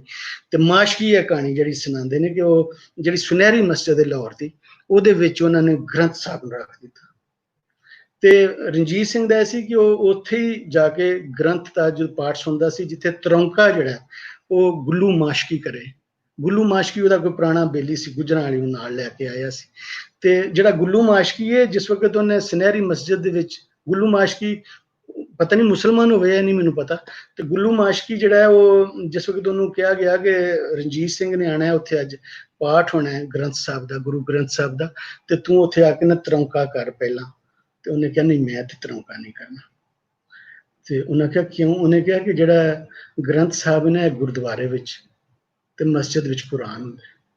ਵੇਖੋ ਸਾਰੇ ਲਾਹੌਰ ਦੇ ਰਈਸ ਔਰ ਪੂਰੇ ਪੰਜਾਬ ਦੇ ਰਈਸ ਉਸ ਵੇਲੇ ਭਾਵੇਂ ਮੁਸਲਮਾਨ ਸਨ, ਸਾਰੇ ਉਹਦੇ ਨਾਲ ਰਣਜੀਤ ਸਿੰਘ ਦੇ ਨਾਲ ਬੈਠੇ ਸਨ। ਤੇ ਰਣਜੀਤ ਸਿੰਘ ਦੇ ਨਾਲ ਗੱਲ ਕਰਨ ਦਾ ਹੌਸਲਾ ਕਿਵੇਂ ਆਇਆ ਗੁੱਲੂ ਮਾਸ਼ਕੀ ਦੇ ਵਿੱਚ? ਕਿਉਂਕਿ ਉਹ ਸਾਡੇ ਵਿੱਚੋਂ ਰਾਜਾ ਸੀ। ਤੁਸੀਂ ਅਕਬਰ ਬਾਦਸ਼ਾਹ ਨੂੰ ਵੇਖੋ, ਜਿਹਨੂੰ ਮਾਈ ਬਾਪ ਤੇ ਪਤਾ ਨਹੀਂ ਸੀ ਕੀ ਕਹਿੰਦੇ ਆ, ਪਰ ਉਹ ਬੜਾ ਜ਼ਾਲਮ ਬਾਦਸ਼ਾਹ ਸੀ। ਉਹ ਜਿਸ ਵਕਤ ਉਹਨੇ ਦੀਨੇ ਇਲਾਹੀ ਬਣਾਇਆ ਔਰ ਉਹਨੂੰ ਕਿਹਾ ਮੈਂ ਜ਼ਿਲੇ ਇਲਾਹੀ ਹਾਂ, ਮੈਂ ਅੱਲਾ ਦਾ ਸਾਇਆ, ਮੈਂ ਅੱਲਾ ਦਾ ਪਰਛਾਵਾਂ। ਤੇ ਇੱਕ ਅਟਕ ਦਾ ਗਵਈਆ, ਉਹਦਾ ਨਾਂ ਰੋਸ਼ਨ ਦੀਨ ਜਾਂ ਰੋਸ਼ਨ ਅਲੀ ਸੀ, ਉਹਨੇ ਕਿਹਾ ਅੱਲਾ ਦਾ, ਰੱਬ ਦਾ ਤੇ ਕੋਈ ਪਰਛਾਵਾਂ ਨਹੀਂ ਹੁੰਦਾ, ਮੈਂ ਤੇ ਤੈਨੂੰ ਜ਼ਿਲੇ ਇਲਾਹੀ ਨਹੀਂ ਮੰਨਦਾ। ਔਰ ਉਹ ਗਵਈਆ ਸੀ ਔਰ ਉਹ ਕੁਰਾਨ ਪੈਰਵੀਂ ਦੇ ਵਿੱਚ ਪੜ੍ਹਦਾ ਸੀ। ਫਿਰ ਜਿਹੜਾ ਅਕਬਰ ਬਾਦਸ਼ਾਹ, ਹਾਲਾਂਕਿ ਉਹ ਕੋਈ ਮਜ਼ਹਬੀ ਬੰਦਾ ਨਹੀਂ ਸੀ, ਉਹਨੇ ਫਿਰ ਮੌਲਵੀਆਂ ਦਾ ਸਹਾਰਾ ਲਿਆ ਤੇ ਮੌਲਵੀਆਂ ਨੇ ਫਤਵਾ ਦਿੱਤਾ ਕਿ ਇਹ ਰਾਗ ਦੇ ਵਿੱਚ ਕੁਰਾਨ ਪੜ੍ਹਦਾ, ਤੇ ਫਿਰ ਉਹਨੂੰ ਮੌਤ ਦੀ ਸਜ਼ਾ ਦਿੱਤੀ ਗਈ। ਔਰ ਉਹਦੇ ਫਿਰ ਜਿਹੜੇ ਮਰੀਦ ਸਨ, ਦੋ ਜਾਂ ਉਹਦੇ ਪੁੱਤਰ ਸਨ, ਕਮਾਲ ਔਰ ਜਮਾਲ, ਉਹਨਾਂ ਨੂੰ ਵੀ ਫਿਰ ਉਹ, ਕਿਉਂਕਿ ਉਹ ਵੀ ਉਹੀ ਗੱਲ ਕਰਦੇ ਸਨ ਉਹਦੇ ਤੋਂ ਬਾਅਦ, ਤੇ ਉਹਨਾਂ ਨੂੰ ਜਿਹੜਾ ਅਟਕ ਦਾ ਪੁੱਲ ਹੈ ਸਿੰਧ ਦੇ ਉੱਤੇ, ਉਹਦੇ ਕੋਲ ਉਹਨਾਂ ਦੋ ਪੱਥਰ ਦੀਆਂ ਸਿੱਲਾਂ ਦੇ ਉੱਤੇ ਬੰਨ੍ਹ ਕੇ ਤੇ ਪੱਥਰ ਮਾਰ ਮਾਰ ਕੇ ਮਾਰਿਆ ਗਿਆ ਅਕਬਰ ਬਾਦਸ਼ਾਹ ਦੇ ਜ਼ਮਾਨੇ ਦੇ ਵਿੱਚ। ਅੰਗਰੇਜ਼ਾਂ ਦੇ ਜ਼ਮਾਨੇ ਤੱਕ ਉੱਥੇ ਮੇਲਾ ਲੱਗਦਾ ਰਿਹਾ। ਉਹਨਾਂ ਦੋ ਸਿੱਲਾਂ ਨੂੰ ਜਮਾਲੀਆ ਔਰ ਕਮਾਲੀਆ ਕਹਿੰਦੇ ਸਨ। ਤੇ ਮੇਰੇ ਗੱਲ ਕਰਨ ਦਾ ਮਤਲਬ ਹੈ ਕਿ ਜਿਹੜਾ ਬਾਦਸ਼ਾਹ ਜਿਹੜਾ ਬਾਹਰ ਦਾ ਹੁੰਦਾ, ਜਿਹੜਾ ਬਾਹਰਲਾ ਹੁੰਦਾ, ਜਿਹੜਾ ਜ਼ਾਲਮ ਬਾਦਸ਼ਾਹ ਹੁੰਦਾ, ਉਹ ਕਿਵੇਂ ਹੁੰਦਾ, ਤੇ ਜਿਹੜਾ ਆਪਣਾ ਹੁੰਦਾ ਉਹ ਜੇ ਕੋਈ ਵਾਧਾ ਵਧੀਕੀ ਕਰੇ ਵੀ ਉਹ ਕਿੰਜ ਦਾ ਹੁੰਦਾ। ਤੇ ਉਹ ਮੇਰੇ ਕੋਲ ਗੱਲ ਉਸ ਵੇਲੇ ਰਹਿ ਗਈ ਸੀ, ਗੱਲਾਂ ਕਰਨ ਵਾਸਤੇ ਬਥੇਰੀਆਂ ਨੇ, ਪਰ ਮੈਨੂੰ ਪਤਾ ਹੈ ਕਿ ਰਣਜੀਤ ਸਿੰਘ ਦੇ ਬਾਰੇ ਤੇ ਹੁਣ ਥੋੜਾ ਜਿਹਾ ਕੋਈ ਫੈਸ਼ਨ ਦਾ ਵੀ, ਫੈਸ਼ਨ ਜਿਹਾ ਵੀ ਪਿਆ ਹੋਰੇ ਬਣਦਾ ਹੈ, ਕਿਧਰੇ ਨਾ ਕਿਧਰੇ ਗੱਲ ਹੁੰਦੀ ਰਹਿੰਦੀ ਹੈ। ਤੇ ਜਿਨ੍ਹਾਂ ਦੀ ਗੱਲ ਨਹੀਂ ਹੁੰਦੀ ਕਦੀ, ਮੈਂ ਤੇ ਜ਼ਿਆਦਾ ਉਹਨਾਂ ਦੀਆਂ ਗੱਲਾਂ ਕੀਤੀਆਂ ਸਨ। ਜੀ ਠੀਕ ਹੈ। ਬਾਕੀ ਸਰ ਕੁਐਸਚਨ ਥੋੜੇ ਜਿਹੇ ਹੈ ਨੇ ਆਪਣੇ ਕੋਲੋਂ, ਗੱਲ ਕਰ ਲੈਣੇ। ਪ੍ਰੋਫੈਸਰ ਕਮਲੇਸ਼ ਜੀ ਦਾ ਕੁਐਸਚਨ ਹੈ ਕਿ ਜਿਹੜਾ ਪੰਜਾਬ ਦੇ ਵਿੱਚ ਜਜਮਾਨੀ ਦਾ ਸਿਸਟਮ ਸੀ, ਉਹਦੇ ਹਵਾਲੇ ਨਾਲ ਕੁਝ ਦੱਸੋ। ਜਜਮਾਨੀ ਦੇਖੋ, ਜਿਹੜਾ ਬਾਰ ਸੀ, ਬਾਰ ਦੇ ਵਿੱਚ ਪਰਬ ਹੁੰਦਾ ਸੀ। ਪਰਬ ਜਿਹੜਾ ਉਹ ਜਿਹੜਾ ਪ੍ਰਭੂ ਇੱਕ ਲਫ਼ਜ਼ ਇਸ ਟਾਈਮ ਸਿਕਰਤ ਦਾ ਬੋਲਿਆ ਜਾਂਦਾ, ਉਹੀ ਆ ਕੇ ਬਾਰ ਦੇ ਵਿੱਚ ਪਰਬ ਬਣਿਆ। ਔਰ ਜਿਹੜਾ ਜ਼ਿਮੀਂਦਾਰ ਸੀ ਉਹ ਰਾਠ ਬਣਿਆ, ਰਾਠ ਜਿਹੜਾ ਰਠੌਰ ਤੋਂ ਉਹ ਰਾਠ ਬਣਿਆ ਆ ਕੇ, ਤੇ ਉੱਥੇ ਉਹ ਪਰਬ ਸੀ। ਤੇ ਜਿਹੜਾ ਮਾਝਾ ਸੀ ਉਹਦੇ ਵਿੱਚ ਜਜਮਾਨ ਸੀ। ਇਹ ਜਜਮਾਨੀ ਦਾ ਜਿਹੜਾ ਸਿਸਟਮ ਸੀ, ਔਰ ਕੰਮੀ ਉਹਦੇ ਥੱਲੇ ਕੰਮੀ ਔਰ ਸੇਪੀ ਸਨ, ਇਹ ਸਾਰੇ ਨੂੰ ਪਿਛਲੇ ਬਹੁਤ ਸਾਰੇ ਬਾਦਸ਼ਾਹਾਂ ਨੇ ਵੀ ਮੰਨਿਆ, ਔਰ ਅੰਗਰੇਜ਼ਾਂ ਦੇ ਜ਼ਮਾਨੇ ਤੱਕ ਵੀ ਉਹ ਜਿਹੜਾ ਸਿਸਟਮ ਸੀ ਜਜਮਾਨ ਦਾ, ਜਿਹਨੂੰ ਬਾਅਦ ਵਿੱਚ ਪਰਬ ਕਿਹਾ ਜਾਂਦਾ, ਤੇ ਉਹ ਇਹ ਸੀ। ਉਹ ਉੱਥੋਂ ਦਾ ਤੁਹਾਡਾ ਹੁਕਮ ਉਹਦਾ ਚੱਲਦਾ, ਜਿਹੜੇ ਥੱਲੇ ਨੇ ਉਹ ਤੁਹਾਡੀ ਰਿਆਇਆ ਹੈ। ਉਹ ਫੈਸਲਾ ਵੀ ਤੁਸੀਂ ਕਰਦੇ ਹੋ, ਜਿਹੜੇ ਉੱਤੇ ਜਜਮਾਨ ਬੈਠਾ ਹੈ ਜਾਂ ਜਿਹੜਾ ਉੱਤੇ ਪਰਬ ਬੈਠਾ। ਤੇ ਇਹ ਮਾਝੇ ਦੇ ਵਿੱਚ ਸੀ, ਦੁਆਬੇ ਦੇ ਵਿੱਚ ਵੀ ਹੋਵੇ ਤਾਂ ਮੈਨੂੰ ਨਹੀਂ ਪਤਾ, ਪਰ ਮਾਝੇ ਦੇ ਵਿੱਚ ਜਿਹੜਾ ਜਜਮਾਨੀ ਦਾ ਸਿਸਟਮ ਸੀ, ਅੰਗਰੇਜ਼ਾਂ ਦੇ ਆਉਣ ਤੱਕ ਉਹ ਜਜਮਾਨੀ ਦਾ ਸਿਸਟਮ ਬੜਾ ਭਰਵੇਂ ਢੰਗ ਦੇ ਨਾਲ ਰਹਿੰਦਾ ਸੀ। ਉਹਦੇ ਕੋਲ ਇਖਤਿਆਰ ਹੁੰਦਾ ਸੀ। ਦੇਖੋ ਨਾ, ਜਿਹੜਾ ਮਜ਼ੇਰਾ ਹੈ, ਮਜ਼ੇਰੇ ਦਾ ਅੱਧ ਹੋਏਗਾ ਜਾਂ ਮਜ਼ੇਰੇ ਦਾ ਕੋਈ ਹਿੱਸਾ ਹੋਏਗਾ, ਉਹ ਮਿੱਥਿਆ ਨਹੀਂ ਸੀ ਹੁੰਦਾ, ਉਹ ਜਜਮਾਨ ਦੀ ਮਰਜ਼ੀ ਸੀ। ਫਿਰ ਜਿਹੜਾ ਕੰਮੀ ਦੀ ਕਮਿੱਤਣ ਹੈ ਜਾਂ ਜਿਹੜਾ ਮੰਗਤਾ ਹੈ ਉਹਦਾ ਲਾਗ ਹੈ ਜਾਂ ਜਿਹੜੀ ਸੇਪ ਹੈ, ਇਹਦਾ ਫੈਸਲਾ ਵੀ ਜਿਹੜਾ ਜਜਮਾਨ ਹੀ ਕਰਦਾ ਸੀ। ਜਿੰਨੀ ਮਰਜ਼ੀ ਉਹਨੂੰ ਦੇਵੇ, ਉਹਦੀ ਮਰਜ਼ੀ ਨਾਮ ਹੀ ਦੇਵੇ।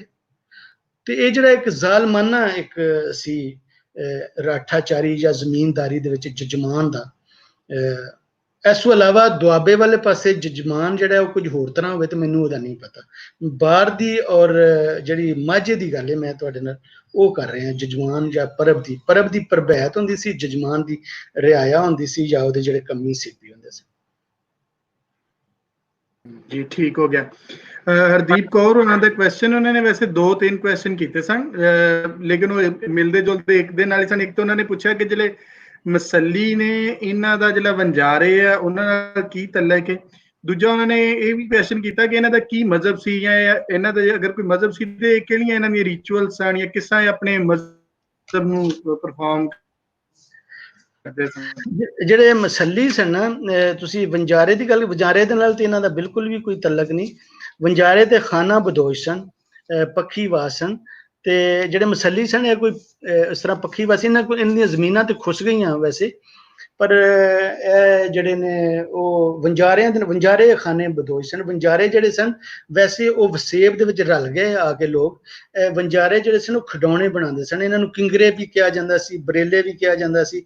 ਸਿਰਕੀ ਬਨ, ਵਾਣ ਵੱਟ, ਬਖੇਰੇ ਔਰ ਗਵਾਲੇ ਇਹ ਸਾਰੇ ਖਾਨਾ ਬਦੋਸ਼ ਸਨ, ਜਿਹੜੇ ਫਿਰ ਬਾਅਦ ਦੇ ਵਿੱਚ ਸਾਡੇ ਵਸੇਬ ਦੇ ਵਿੱਚ ਰਲ ਗਏ, ਵਸਨੀਕ ਬਣ ਗਏ, ਆ ਕੇ ਵਸ ਗਏ ਸਾਡੇ ਅੰਦਰ ਹੀ। ਕਿ ਉਹਨਾਂ ਵਿੱਚ ਵੰਜਾਰੇ ਸਨ। ਜਿਹੜੇ ਮਸੱਲੀ ਨੇ, ਮਸੱਲੀ ਬਿਲਕੁਲ ਬਾਹਰ ਦਾ ਇੱਕ ਜਿਹੜਾ ਵਸਨੀਕ ਹੈ। ਜਿਹੜੇ ਗੁਜਰਾਤ ਤੱਕ ਵੀ ਜਿਹੜੇ ਮਸੱਲੀ ਆਏ, ਜਿਨ੍ਹਾਂ ਨੂੰ ਇੱਧਰ ਦੀਨਦਾਰ ਆਖਿਆ ਜਾਂਦਾ ਤੇ ਬਾਹਰ ਦੇ ਵਿੱਚ ਉਹਨਾਂ ਨੂੰ ਮਸੱਲੀ ਆਖਿਆ ਜਾਂਦਾ, ਉਹ ਬਿਲਕੁਲ ਹੀ ਹੋਰ ਨੇ, ਉਹਨਾਂ ਦਾ ਕੋਈ ਤਲਕ ਨਹੀਂ। ਔਰ ਉਹਨਾਂ ਦਾ ਪਹਿਲਾ ਮਜ਼ਹਬ ਜਿਹੜਾ ਹੈ ਉਹ ਇਸਲਾਮ। ਉਸ ਤੋਂ ਪਹਿਲਾਂ ਉਹਨਾਂ ਦਾ ਕੋਈ ਮਜ਼ਹਬ ਨਹੀਂ ਸੀ। ਉਹਨਾਂ ਦੇ ਅੰਦਰ ਜਿਹੜਾ ਪੁਰਾਣਾ ਸਾਡਾ ਜੋਗ ਹੈ ਜਾਂ ਜੋਗ ਫਕੀਰੀ ਬਣੀ, ਉਹ ਤੁਸੀਂ ਕਹਿ ਸਕਦੇ ਹੋ, ਪਰ ਉਹਨਾਂ ਦਾ ਜਿਹੜਾ ਪਹਿਲਾ ਮਜ਼ਹਬ ਹੈ ਜੋ ਮਸੱਲੀ ਕਹਿੰਦੇ ਨੇ, ਮਸੱਲੀ ਲਫ਼ਜ਼ ਹੀ ਮੁਸੱਲੇ ਤੁਮੇ।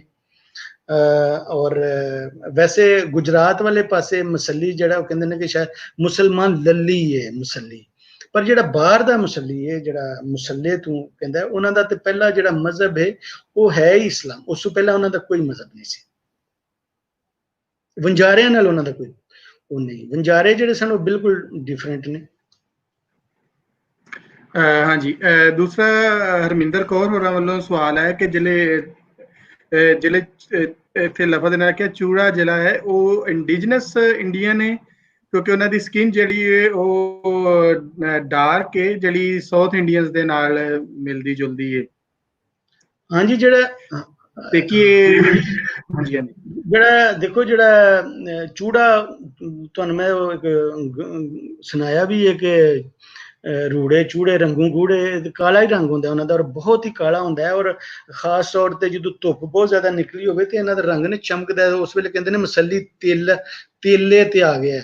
ਉਹਦੇ ਇੰਝ ਲੱਗਦਾ ਜੀ ਉਹਦੇ ਵਿੱਚੋਂ ਨਾ ਉਹ ਨਿਕਲ ਰਹੀ ਹੈ, ਤੇਲ ਨਿਕਲ ਰਿਹਾ, ਜਿਵੇਂ ਉਹਦੇ ਵਿੱਚੋਂ ਚਮਕਦਾ, ਇੰਝ ਲਿਸ਼ਕਦਾ ਉਹਦਾ ਰੰਗ।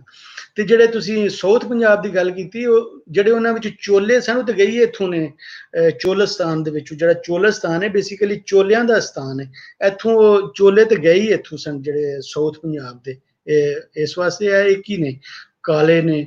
ਔਰ ਇੰਡੀਜਨਸ ਤੁਸੀਂ ਜਿਹੜਾ ਕਹਿ ਰਹੇ ਹੋ, ਉਹ ਤਾਂ ਕਹਿੰਦੇ ਨੇ ਅਸੀਂ ਜਿਹੜੀ ਬਾਹਰ ਅਸੀਂ ਜਿਹੜਾ ਮਲੋਹਾ ਸੀ, ਜਿਹੜਾ ਮਲੋਹਾ ਮਾਲ ਜਿਹੜਾ ਉਹ ਮੱਝ ਨੂੰ ਕਹਿੰਦੇ ਨੇ, ਮਲੋਹਾ ਮੱਝ ਦੀ ਥਾਂ। ਔਰ ਮੁਸੱਲੀ ਕਹਿੰਦਾ ਕਿ ਉਹ ਮਲੋਹੇ ਦਾ ਮੈਂ ਰਹਿਣ ਵਾਲਾ, ਮੈਂ ਉਹਦਾ ਵਸਨੀਕ ਆ, ਮੈਂ ਉਹਦਾ। ਔਰ ਫਿਰ ਜਿਹੜਾ ਮੈਂ ਤੁਹਾਨੂੰ ਸੁਣਾਇਆ ਕਿ ਨੂਰੋ ਨੂਰ ਤਜੱਲਾ ਸੀ, ਚੂੜਾ ਸੀ ਜਾਂ ਅੱਲਾ ਸੀ, ਤੇ ਉਹ ਤੇ ਆਪਣੇ ਆਪ ਨੂੰ ਕਹਿੰਦਾ ਹੈ ਕਿ ਮੈਂ ਅਸਲ ਦੇ ਵਿੱਚ ਆਪਣੇ ਆਪ ਨੂੰ ਉਹ ਕਹਿੰਦਾ, ਮੈਂ, ਜੇ ਤੁਸੀਂ ਕਹਿੰਦੇ ਹੋ ਤਾਂ ਮੈਂ ਦਰਾਵੜ ਜਿਹਨੂੰ ਤੁਸੀਂ ਕਹਿ ਰਹੇ ਹੋ, ਮੈਂ ਹੀ ਹਾਂ।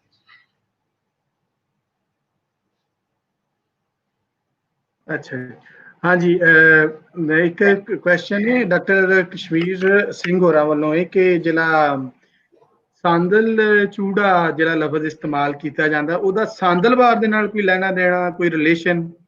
ਹਾਂ, ਸਾਂਦਲ ਚੂੜਾ ਉਹਨੂੰ ਕਿਹਾ ਜਾਂਦਾ ਜਿਹਦਾ ਬਹੁਤ ਵੱਡੇ ਥਾਂ ਤੱਕ ਜਿਹੜਾ ਨਾ ਉਹਦੀ ਹੋਵੇ।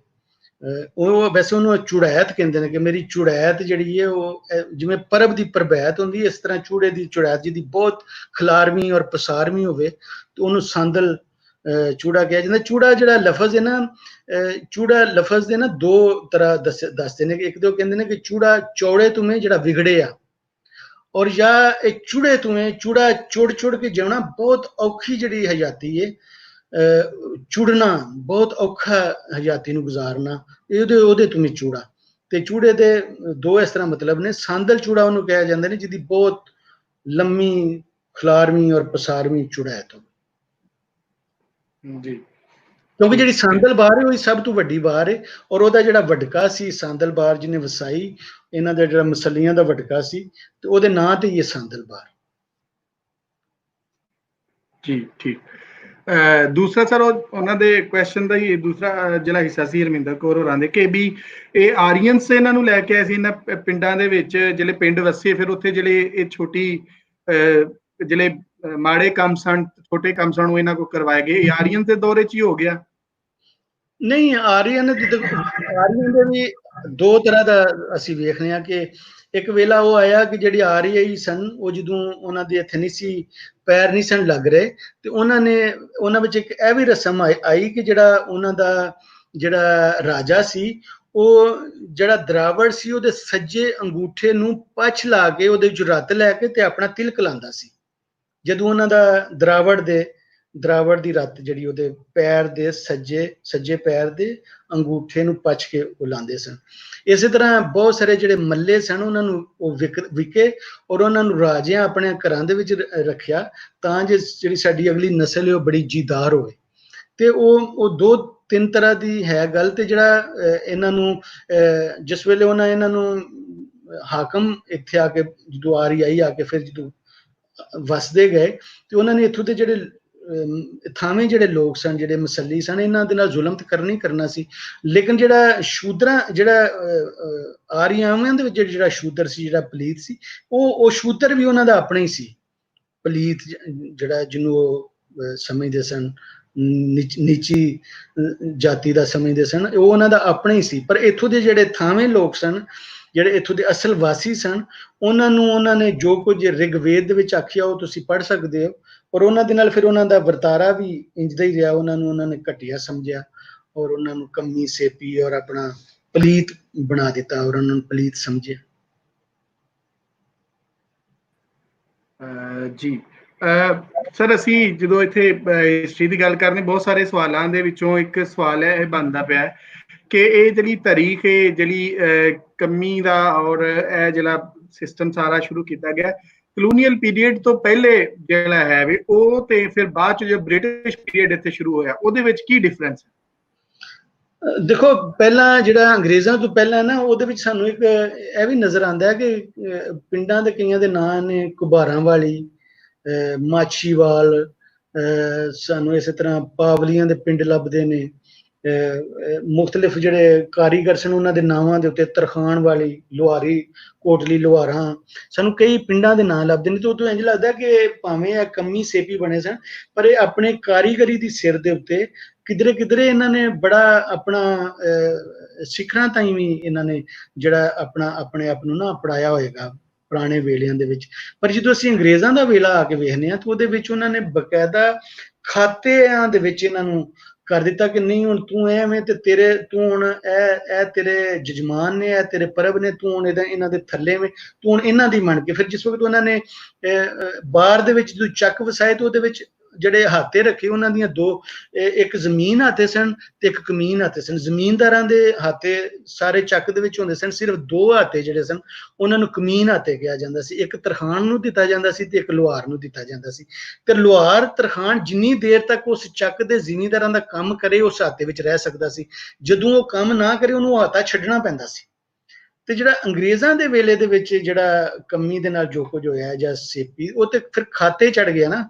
ਤੇ ਫਿਰ ਇੱਕ ਹੋਰ ਚੀਜ਼ ਆਈ ਕਿ ਜਿਹੜੇ ਸੀ ਗੈਰ ਜ਼ਰਾਤ ਪੇਸ਼ਾ ਉਹ ਜ਼ਮੀਨ ਨਹੀਂ ਖਰੀਦ ਸਕਦਾ। ਵੈਸੇ ਤੇ ਛੋਟੂ ਰਾਮ ਨੇ ਤੇ ਇਸ ਵਾਸਤੇ ਉਹ ਕਾਨੂੰਨ ਬਣਾਇਆ ਜਦੋਂ ਯੂਨੀਅਨਿਸਟ ਗਵਰਨਮੈਂਟ ਸੀ ਕਿ ਜਿਹੜਾ ਸ਼ਾਹੂਕਾਰ ਸੀ ਉਹ ਲੋਕਾਂ ਦੀਆਂ ਜ਼ਮੀਨਾਂ ਤੇ ਕਬਜ਼ੇ ਕਰਦਾ ਜਾ ਰਿਹਾ ਸੀ, ਜ਼ਮੀਨਾਂ ਆਪਣੇ ਨਾਲ ਲਵਾ ਰਿਹਾ ਸੀ। ਜਦੋਂ ਉਹਦਾ ਸੂਦ ਜਿਹੜਾ ਵਿਆਜ ਨਹੀਂ ਸੀ ਕੋਈ ਦੇ ਸਕਦਾ ਤੇ ਉਹ ਆਪਣੇ ਵਹੀ ਖਾਤੇ ਲੈ ਕੇ ਆ ਜਾਂਦਾ ਸੀ ਤੇ ਫਿਰ ਉਹਦੇ ਆਪਣੇ ਨਾਂ ਲੱਗਦਾ ਸੀ।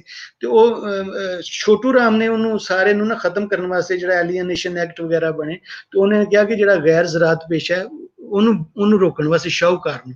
ਇਹਦਾ ਫਾਇਦਾ ਅੰਗਰੇਜ਼ ਦੇ ਜ਼ਮਾਨੇ ਦੇ ਵਿੱਚ ਜ਼ਮੀਨਦਾਰਾਂ ਨੇ ਇਹ ਚੁੱਕਿਆ ਕਿ ਜਿਹੜੀ ਲੁਹਾਰਾਂ, ਤਰਖਾਣਾ ਔਰ ਕਮੀਆਂ ਦੇ ਕੋਲ ਜਿੱਥੇ ਵੀ ਥੋੜੀ ਜ਼ਮੀਨ ਦਾ ਟੋਟਾ ਸੀ ਉਹਨਾਂ ਦੇ ਉੱਤੇ ਬਕਾਇਦਾ ਮੁਕੱਦਮੇ ਕਰਕੇ ਉਸ ਕਾਨੂੰਨ ਦਾ ਸਾਰਾ, ਵੇਖੋ ਕਾਨੂੰਨ ਦਾ ਤੇ ਹਮੇਸ਼ਾ ਡਾਢੇ ਨਾਲ ਰਿਹਾ ਨਾ। ਵੈਸੇ ਤੇ ਉਹ ਗੱਲ ਤੇ ਗਰੀਬ ਦੀ ਜਾਂ ਮਜ਼ਲੂਮ ਦੀ ਕਰਦਾ ਪਰ ਹਮੇਸ਼ਾ ਉਹਨੇ ਸਾਥ ਜਿਹੜਾ ਕਾਨੂੰਨ ਹੈ, ਵਕਾਲਤ ਦਾ ਤੇ ਪੇਸ਼ਾ ਹੀ ਹੈ ਉਹ ਉਹਦਾ ਹੀ ਦੇਣਾ ਹੈ ਕਿ ਜਿੰਨੇ ਫੀਸ ਦੇਣੀ ਹੈ। ਉਹ ਜਿੰਨਾ ਫੀਸ ਦਿੱਤੀ ਉਹ ਕਾਨੂੰਨ ਉਹਨਾਂ ਦੇ ਹੱਕ ਵਿੱਚ ਯੂਜ਼ ਹੋਇਆ ਔਰ ਸਾਰੇ ਤਰਖਾਣ, ਲੁਹਾਰ ਜਿੱਥੇ ਵੀ ਕਿਸੇ ਕੋਲ ਮਰਲਾ ਜ਼ਮੀਨ ਸੀ ਉਹਨਾਂ ਨੇ ਵਾਪਸ ਲੈ ਲਈ। ਜਿਹਦੇ 'ਚ ਰਹਿੰਦੇ ਸਨ ਉਹ ਤੇ ਨਹੀਂ ਵਾਪਸ ਲਈ, ਲੇਕਿਨ ਜਿਹੜੇ ਵਾਹੀ ਵਾਲੀ ਜ਼ਮੀਨ ਸੀ, ਜ਼ਰੀ ਐਗਰੀਕਲਚਰ ਲੈਂਡ ਸੀ, ਉਹ ਸਾਰੀ ਦੀ ਸਾਰੀ ਉਹਨਾਂ ਨੇ ਮੁਕੱਦਮੇ ਕਰਕੇ ਤੇ ਵਾਪਸ ਲੈ ਲਈ। ਤੇ ਅੰਗਰੇਜ਼ਾਂ ਦੇ ਜ਼ਮਾਨੇ ਵਿੱਚ ਤੇ ਇੰਜ ਦਾ ਜਿਹੜਾ ਜ਼ੁਲਮ ਹੋਇਆ ਇਹ ਪਿੱਛੇ ਇਸ ਤਰ੍ਹਾਂ ਉਹਨਾਂ ਦੇ ਬਾਬਿਆਂ ਕੋਲ, ਉਹਨਾਂ ਦੀਆਂ ਮਾਈਆਂ ਕੋਲ ਕਹਾਣੀਆਂ ਸੁਣ ਕੇ ਲੱਗਦਾ ਕਿ ਸ਼ਾਇਦ ਇਹ ਅੰਗਰੇਜ਼ ਦੇ ਜ਼ਮਾਨੇ ਵਿੱਚ ਇਹ ਕੰਮ ਹੋਇਆ। ਜੀ ਇੱਥੇ ਮਾਧੂ ਸੋਧਨ ਜੀ ਨੇ ਉਹਨਾਂ ਨੇ ਕੁਐਸਚਨ ਇਹ ਕੀਤਾ ਹੈ ਕਿ ਅੱਜ ਤੱਕ ਵੀ ਜਿਹੜਾ ਹੈ ਵੇ ਕਾਸਟ ਦਾ ਜਿਹੜਾ ਡਿਫਰੈਂਸ ਹੈ ਅਜੇ ਵੀ ਪੰਜਾਬ ਵਿੱਚ ਮੌਜੂਦ ਹੈ। ਇਹ ਅੰਨ੍ਹੇਵਾਹ ਇਹਨੂੰ ਕਿਉਂ ਫਾਲੋ ਕੀਤਾ ਜਾ ਰਿਹਾ ਹੈ? ਇਹਦੀ ਕੋਈ ਰੀਜ਼ਨ? ਹਾਂ ਨਹੀਂ ਨਾਮ ਬੜਾ ਸੋਹਣਾ ਸੀ ਤੁਸੀਂ ਜਿਹੜਾ ਬੋਲਿਆ ਮਾਧੂ ਸਾਧਨ ਤੇ ਹਾਂ ਮੈਂ ਉਹਨਾਂ ਦਾ ਸ਼ੋਅ ਵੀ ਕਰਵਾ ਦੇਣਾ ਕੁਐਸਚਨ ਉਹਨਾਂ ਦਾ ਆਇਆ ਸੀ ਅੱਛਾ ਠੀਕ ਹੈ ਮੈਂ ਸਮਝ ਗਿਆ ਦੇਖੋ ਜਿਹੜੀ ਉਹਨਾਂ ਨੇ ਉਹ ਕੀਤੀ ਨਾ ਗੱਲ ਕਿ ਕਾਸਟ ਦਾ ਸਿਸਟਮ ਉਹ ਤੇ ਜਦੋਂ ਮੈਂ ਤੁਹਾਨੂੰ ਦੱਸਿਆ ਕਿ ਜਦੋਂ ਆਰਆਈ ਫਤਹਨਾਮਾ ਹੋ ਗਿਆ ਨਾ ਪੰਜਾਬ ਦੇ ਵਿੱਚ ਫਤਹ ਹੋ ਗਿਆ ਆਰਆਈ ਨੇ ਫਤਹ ਕਰ ਲਿਆ ਤੇ ਜਿਹੜੀ ਉਹਨਾਂ ਦੇ ਜਾਤ ਪਾਤ ਦਾ ਜਿਹੜਾ ਸੀ ਉਹ ਤੇ ਉਹਨਾਂ ਨੇ ਫਿਰ ਇੱਥੇ ਲਾਗੂ ਕਰਨਾ ਹੀ ਕਰਨਾ ਸੀ ਜਿਹੜਾ ਤੁਹਾਡਾ ਵੱਡੀਆਂ ਜ਼ਾਤਾਂ ਕਿਹੜੀਆਂ ਨੇ ਵੇਖੋ ਨਾ ਅੱਜ ਤੁਹਾਡਾ ਜਿਹੜਾ ਪੂਰਾ ਪੰਜਾਬ ਦਾ ਅਸੀਂ ਫੋਕ ਦਾ ਲਿਟਰੇਚਰ ਜਾਂ ਪੁਰਾਣੇ ਕਿੱਸਿਆਂ ਦੀ ਰੀਤ ਵੇਖਦੇ ਤੇ ਬੇਸਿਕਲੀ ਇਹ ਸਾਰਾ ਰਾਠਾਚਾਰੀ ਹੈ ਮਤਲਬ ਤੁਲਾ ਘੁਮਿਆਰ ਤੇ ਇੱਕ ਹੀ ਇਹਨਾਂ ਵਿੱਚ ਦੀ ਧੀ ਸੋਹਣੀ ਹੈ ਤੇ ਬਾਕੀ ਤੇ ਸਾਰੇ ਜਿਹੜੇ ਨੇ ਜ਼ਿਮੀਂਦਾਰ ਹੀ ਨੇ ਉਹ ਸਿਆਲ ਹੋਣ ਜਾਂ ਉਹ ਦੂਸਰੇ ਜੱਟ ਨੇ ਸਿਆਲ ਮਤਲਬ ਉਹ ਜਿਹੜੀਆਂ ਵੀ ਜ਼ਾਤਾਂ ਹੈ ਨੇ ਤੇ ਉਹ ਤੁਹਾਨੂੰ ਰਾਠਾਚਾਰੀ ਨਜ਼ਰ ਆਉਂਦੀ ਹੈ ਉਹਦੇ ਵਿੱਚ ਸਿਰਫ ਬੁੱਲੇ ਸ਼ਾਹ ਔਰ ਸ਼ਾਹ ਹੁਸੈਨ ਜਿਹੜੇ ਨੇ ਉਹਨਾਂ ਨੇ ਆਪਣੀ ਸ਼ਾਇਰੀ ਦੇ ਵਿੱਚ ਜਾਂ ਬਾਬੇ ਨਾਨਕ ਨੇ ਜਾਂ ਬਾਬਾ ਫਰੀਦ ਨੇ ਜਿਵੇਂ ਲੋਕਾਂ ਨੂੰ ਸਬਰ ਦੀ ਹਦਾਇਤ ਜਾਂ ਜਿਹੜੀਆਂ ਉਹ ਗੱਲਾਂ ਕੀਤੀਆਂ ਤੇ ਜ਼ਾਤ-ਪਾਤ ਵੇਖੋ ਨਾ ਇੰਡੀਆ ਦੇ ਵਿੱਚ ਤੇ ਅਸੀਂ ਇਹ ਵੀ ਸੁਣਿਆ ਕਿ ਹੁਣ ਸੰਤ ਰਾਮ ਉਦਾਸੀ ਜਿਹੜਾ ਉਹ ਮਾਓਇਸਟ ਹੋ ਕੇ ਵੀ ਨਕਸਲਬਾੜੀ ਹੋ ਕੇ ਵੀ ਉਹ ਤੇ ਸਾਨੂੰ ਉਹੀ ਲੱਗ ਰਿਹਾ ਚੂੜਾ ਤੇ ਜਿਹੜਾ ਪਾਸ਼ ਹੈ ਉਹ ਜੱਟ ਹੈ ਤੇ ਉਹਨੂੰ ਹੋਰ ਤਰ੍ਹਾਂ ਉਹਦੀ ਸ਼ਾਇਰੀ ਨੂੰ ਵੇਖਿਆ ਜਾਂਦਾ ਫਿਰ ਸ਼ਾਇਰੀ ਦੇ ਵਿੱਚ ਰੰਗ ਵੀ ਉਹ ਕਿਸੇ ਤਰ੍ਹਾਂ ਆ ਜਾਂਦਾ ਤੇ ਕਾਸਟ ਤੇ ਤੁਸੀਂ ਕੈਮਿਊਨਿਸਟ ਹੋ ਕੇ ਵੀ ਨਹੀਂ ਖਤਮ ਹੋਈ ਇਹ ਤੇ ਐਡੀਆਂ ਦੀਆਂ ਪੱਕੀਆਂ ਜੜ੍ਹਾਂ ਨੇ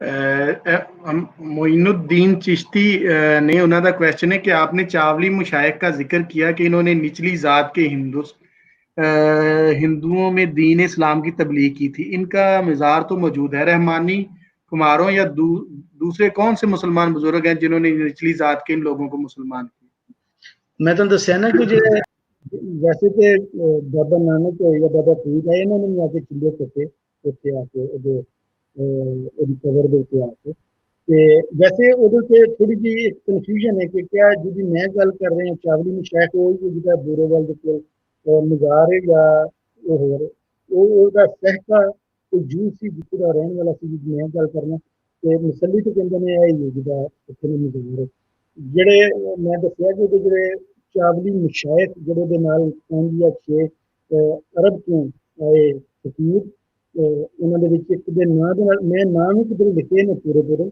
ਇੱਕ ਦੇ ਨਾਂ ਦੇ ਨਾਲ ਰਹਿਮਾਨੀ ਆਉਂਦਾ ਸੀ ਉਹਨੇ ਘੁਮਿਆਰਾਂ ਨੂੰ ਮੁਸਲਮਾਨ ਕੀਤਾ ਇੱਕ ਦੇ ਨਾਂ ਦੇ ਨਾਲ ਕੁਰੈਸ਼ੀ ਆਉਂਦਾ ਸੀ ਉਹਨੇ ਦੋਨਾਂ ਨੂੰ ਮੁਸਲਮਾਨ ਕੀਤਾ ਔਰ ਇੱਕ ਦੇ ਨਾਲ ਅੰਸਾਰੀ ਆਉਂਦਾ ਸੀ ਉਹਨੇ ਚਾਵਲੀ ਜਿਹੜੇ ਨੇ ਉਹ ਮੁਸਲਮਾਨ ਹੋਏ ਔਰ ਇੱਕ ਦੇ ਨਾਂ ਦੇ ਨਾਲ ਮਿਸਤਰੀ ਆਉਂਦਾ ਸੀ ਤੇ ਉਹਨੇ ਰਖੂਣਾ ਨੂੰ ਔਰ ਲਿਆਰੇ ਨੂੰ ਜਿਹੜਾ ਉਹਨੇ ਮੁਸਲਮਾਨ ਕੀਤਾ ਔਰ 7ਵੀਂ ਸਦੀ ਦੇ ਅਖੀਰ ਦੀ ਗੱਲ ਹੈ ਜਾਂ 8ਵੀਂ ਸਦੀ ਦੇ ਸ਼ੁਰੂ ਦੀ ਗੱਲ ਹੈ ਉਸ ਵੇਲੇ ਦੀ ਗੱਲ ਹੈ ਤੇ ਨਾਂ ਇਹਨਾਂ ਦਾ ਬੜਾ ਸੋਹਣਾ ਪੂਰਾ ਹੀ ਇਹਨਾਂ ਨਾਂ ਰੱਖਿਆ ਮੋਇਨੁੱਦੀਨ ਚਿਸ਼ਤੀ ਬੜਾ ਸੋਹਣਾ ਨਾਂ ਸੀ ਇਹਨਾਂ ਦਾ ਜੀ ਸੁਖਵੀਰ ਸਿੰਘ ਹੋਰਾਂ ਨੇ ਕੁਐਸਚਨ ਕੀਤਾ ਇਹਨਾਂ ਨੇ ਉੱਤੇ ਵੀ ਕਾਫੀ ਗੱਲਬਾਤ ਕੀਤੀ ਇੱਥੇ YouTube ਤੋਂ ਵੇਖ ਰਹੇ ਨੇ ਉਹਨਾਂ ਨੇ ਇਹ ਕਿਹਾ ਕਿ ਜੀ ਜਿਹੜਾ ਡਿਫਰੈਂਸ ਹੈ ਕੰਮੀ ਔਰ ਅਨਟੱਚੇਬਲ ਦੇ ਵਿੱਚ ਉਹ ਸਾਨੂੰ ਦੱਸੋ ਕਿ ਕੀ ਹੈ ਨਹੀਂ ਉਹ ਤਾਂ ਮੈਂ ਤੁਹਾਨੂੰ ਦੱਸਿਆ ਨਾ ਕਿ ਜਿਹੜਾ ਕੰਮੀ ਹੈ ਉਹਦੀ ਇੱਜ਼ਤ ਕੋਈ ਨਹੀਂ ਉਹ ਵੀ ਬੇਇੱਜ਼ਤਾ ਜਿਹਾ ਹੈ ਉਹਦੀ ਇੱਜ਼ਤ ਕੋਈ ਨਹੀਂ ਉਹ ਜ਼ਿਮੀਂਦਾਰ ਦੇ ਨਾਲ ਜਾਂ ਮੰਜੀ ਤੇ ਨਹੀਂ ਬਹਿ ਸਕਦਾ ਉਹਨੂੰ ਥੱਲੇ ਹੀ ਬਹਿਣਾ ਪਵੇਗਾ ਪਰ ਉਹ ਪਲੀਤ ਨਹੀਂ ਜਿਹੜਾ ਕੰਮੀ ਹੈ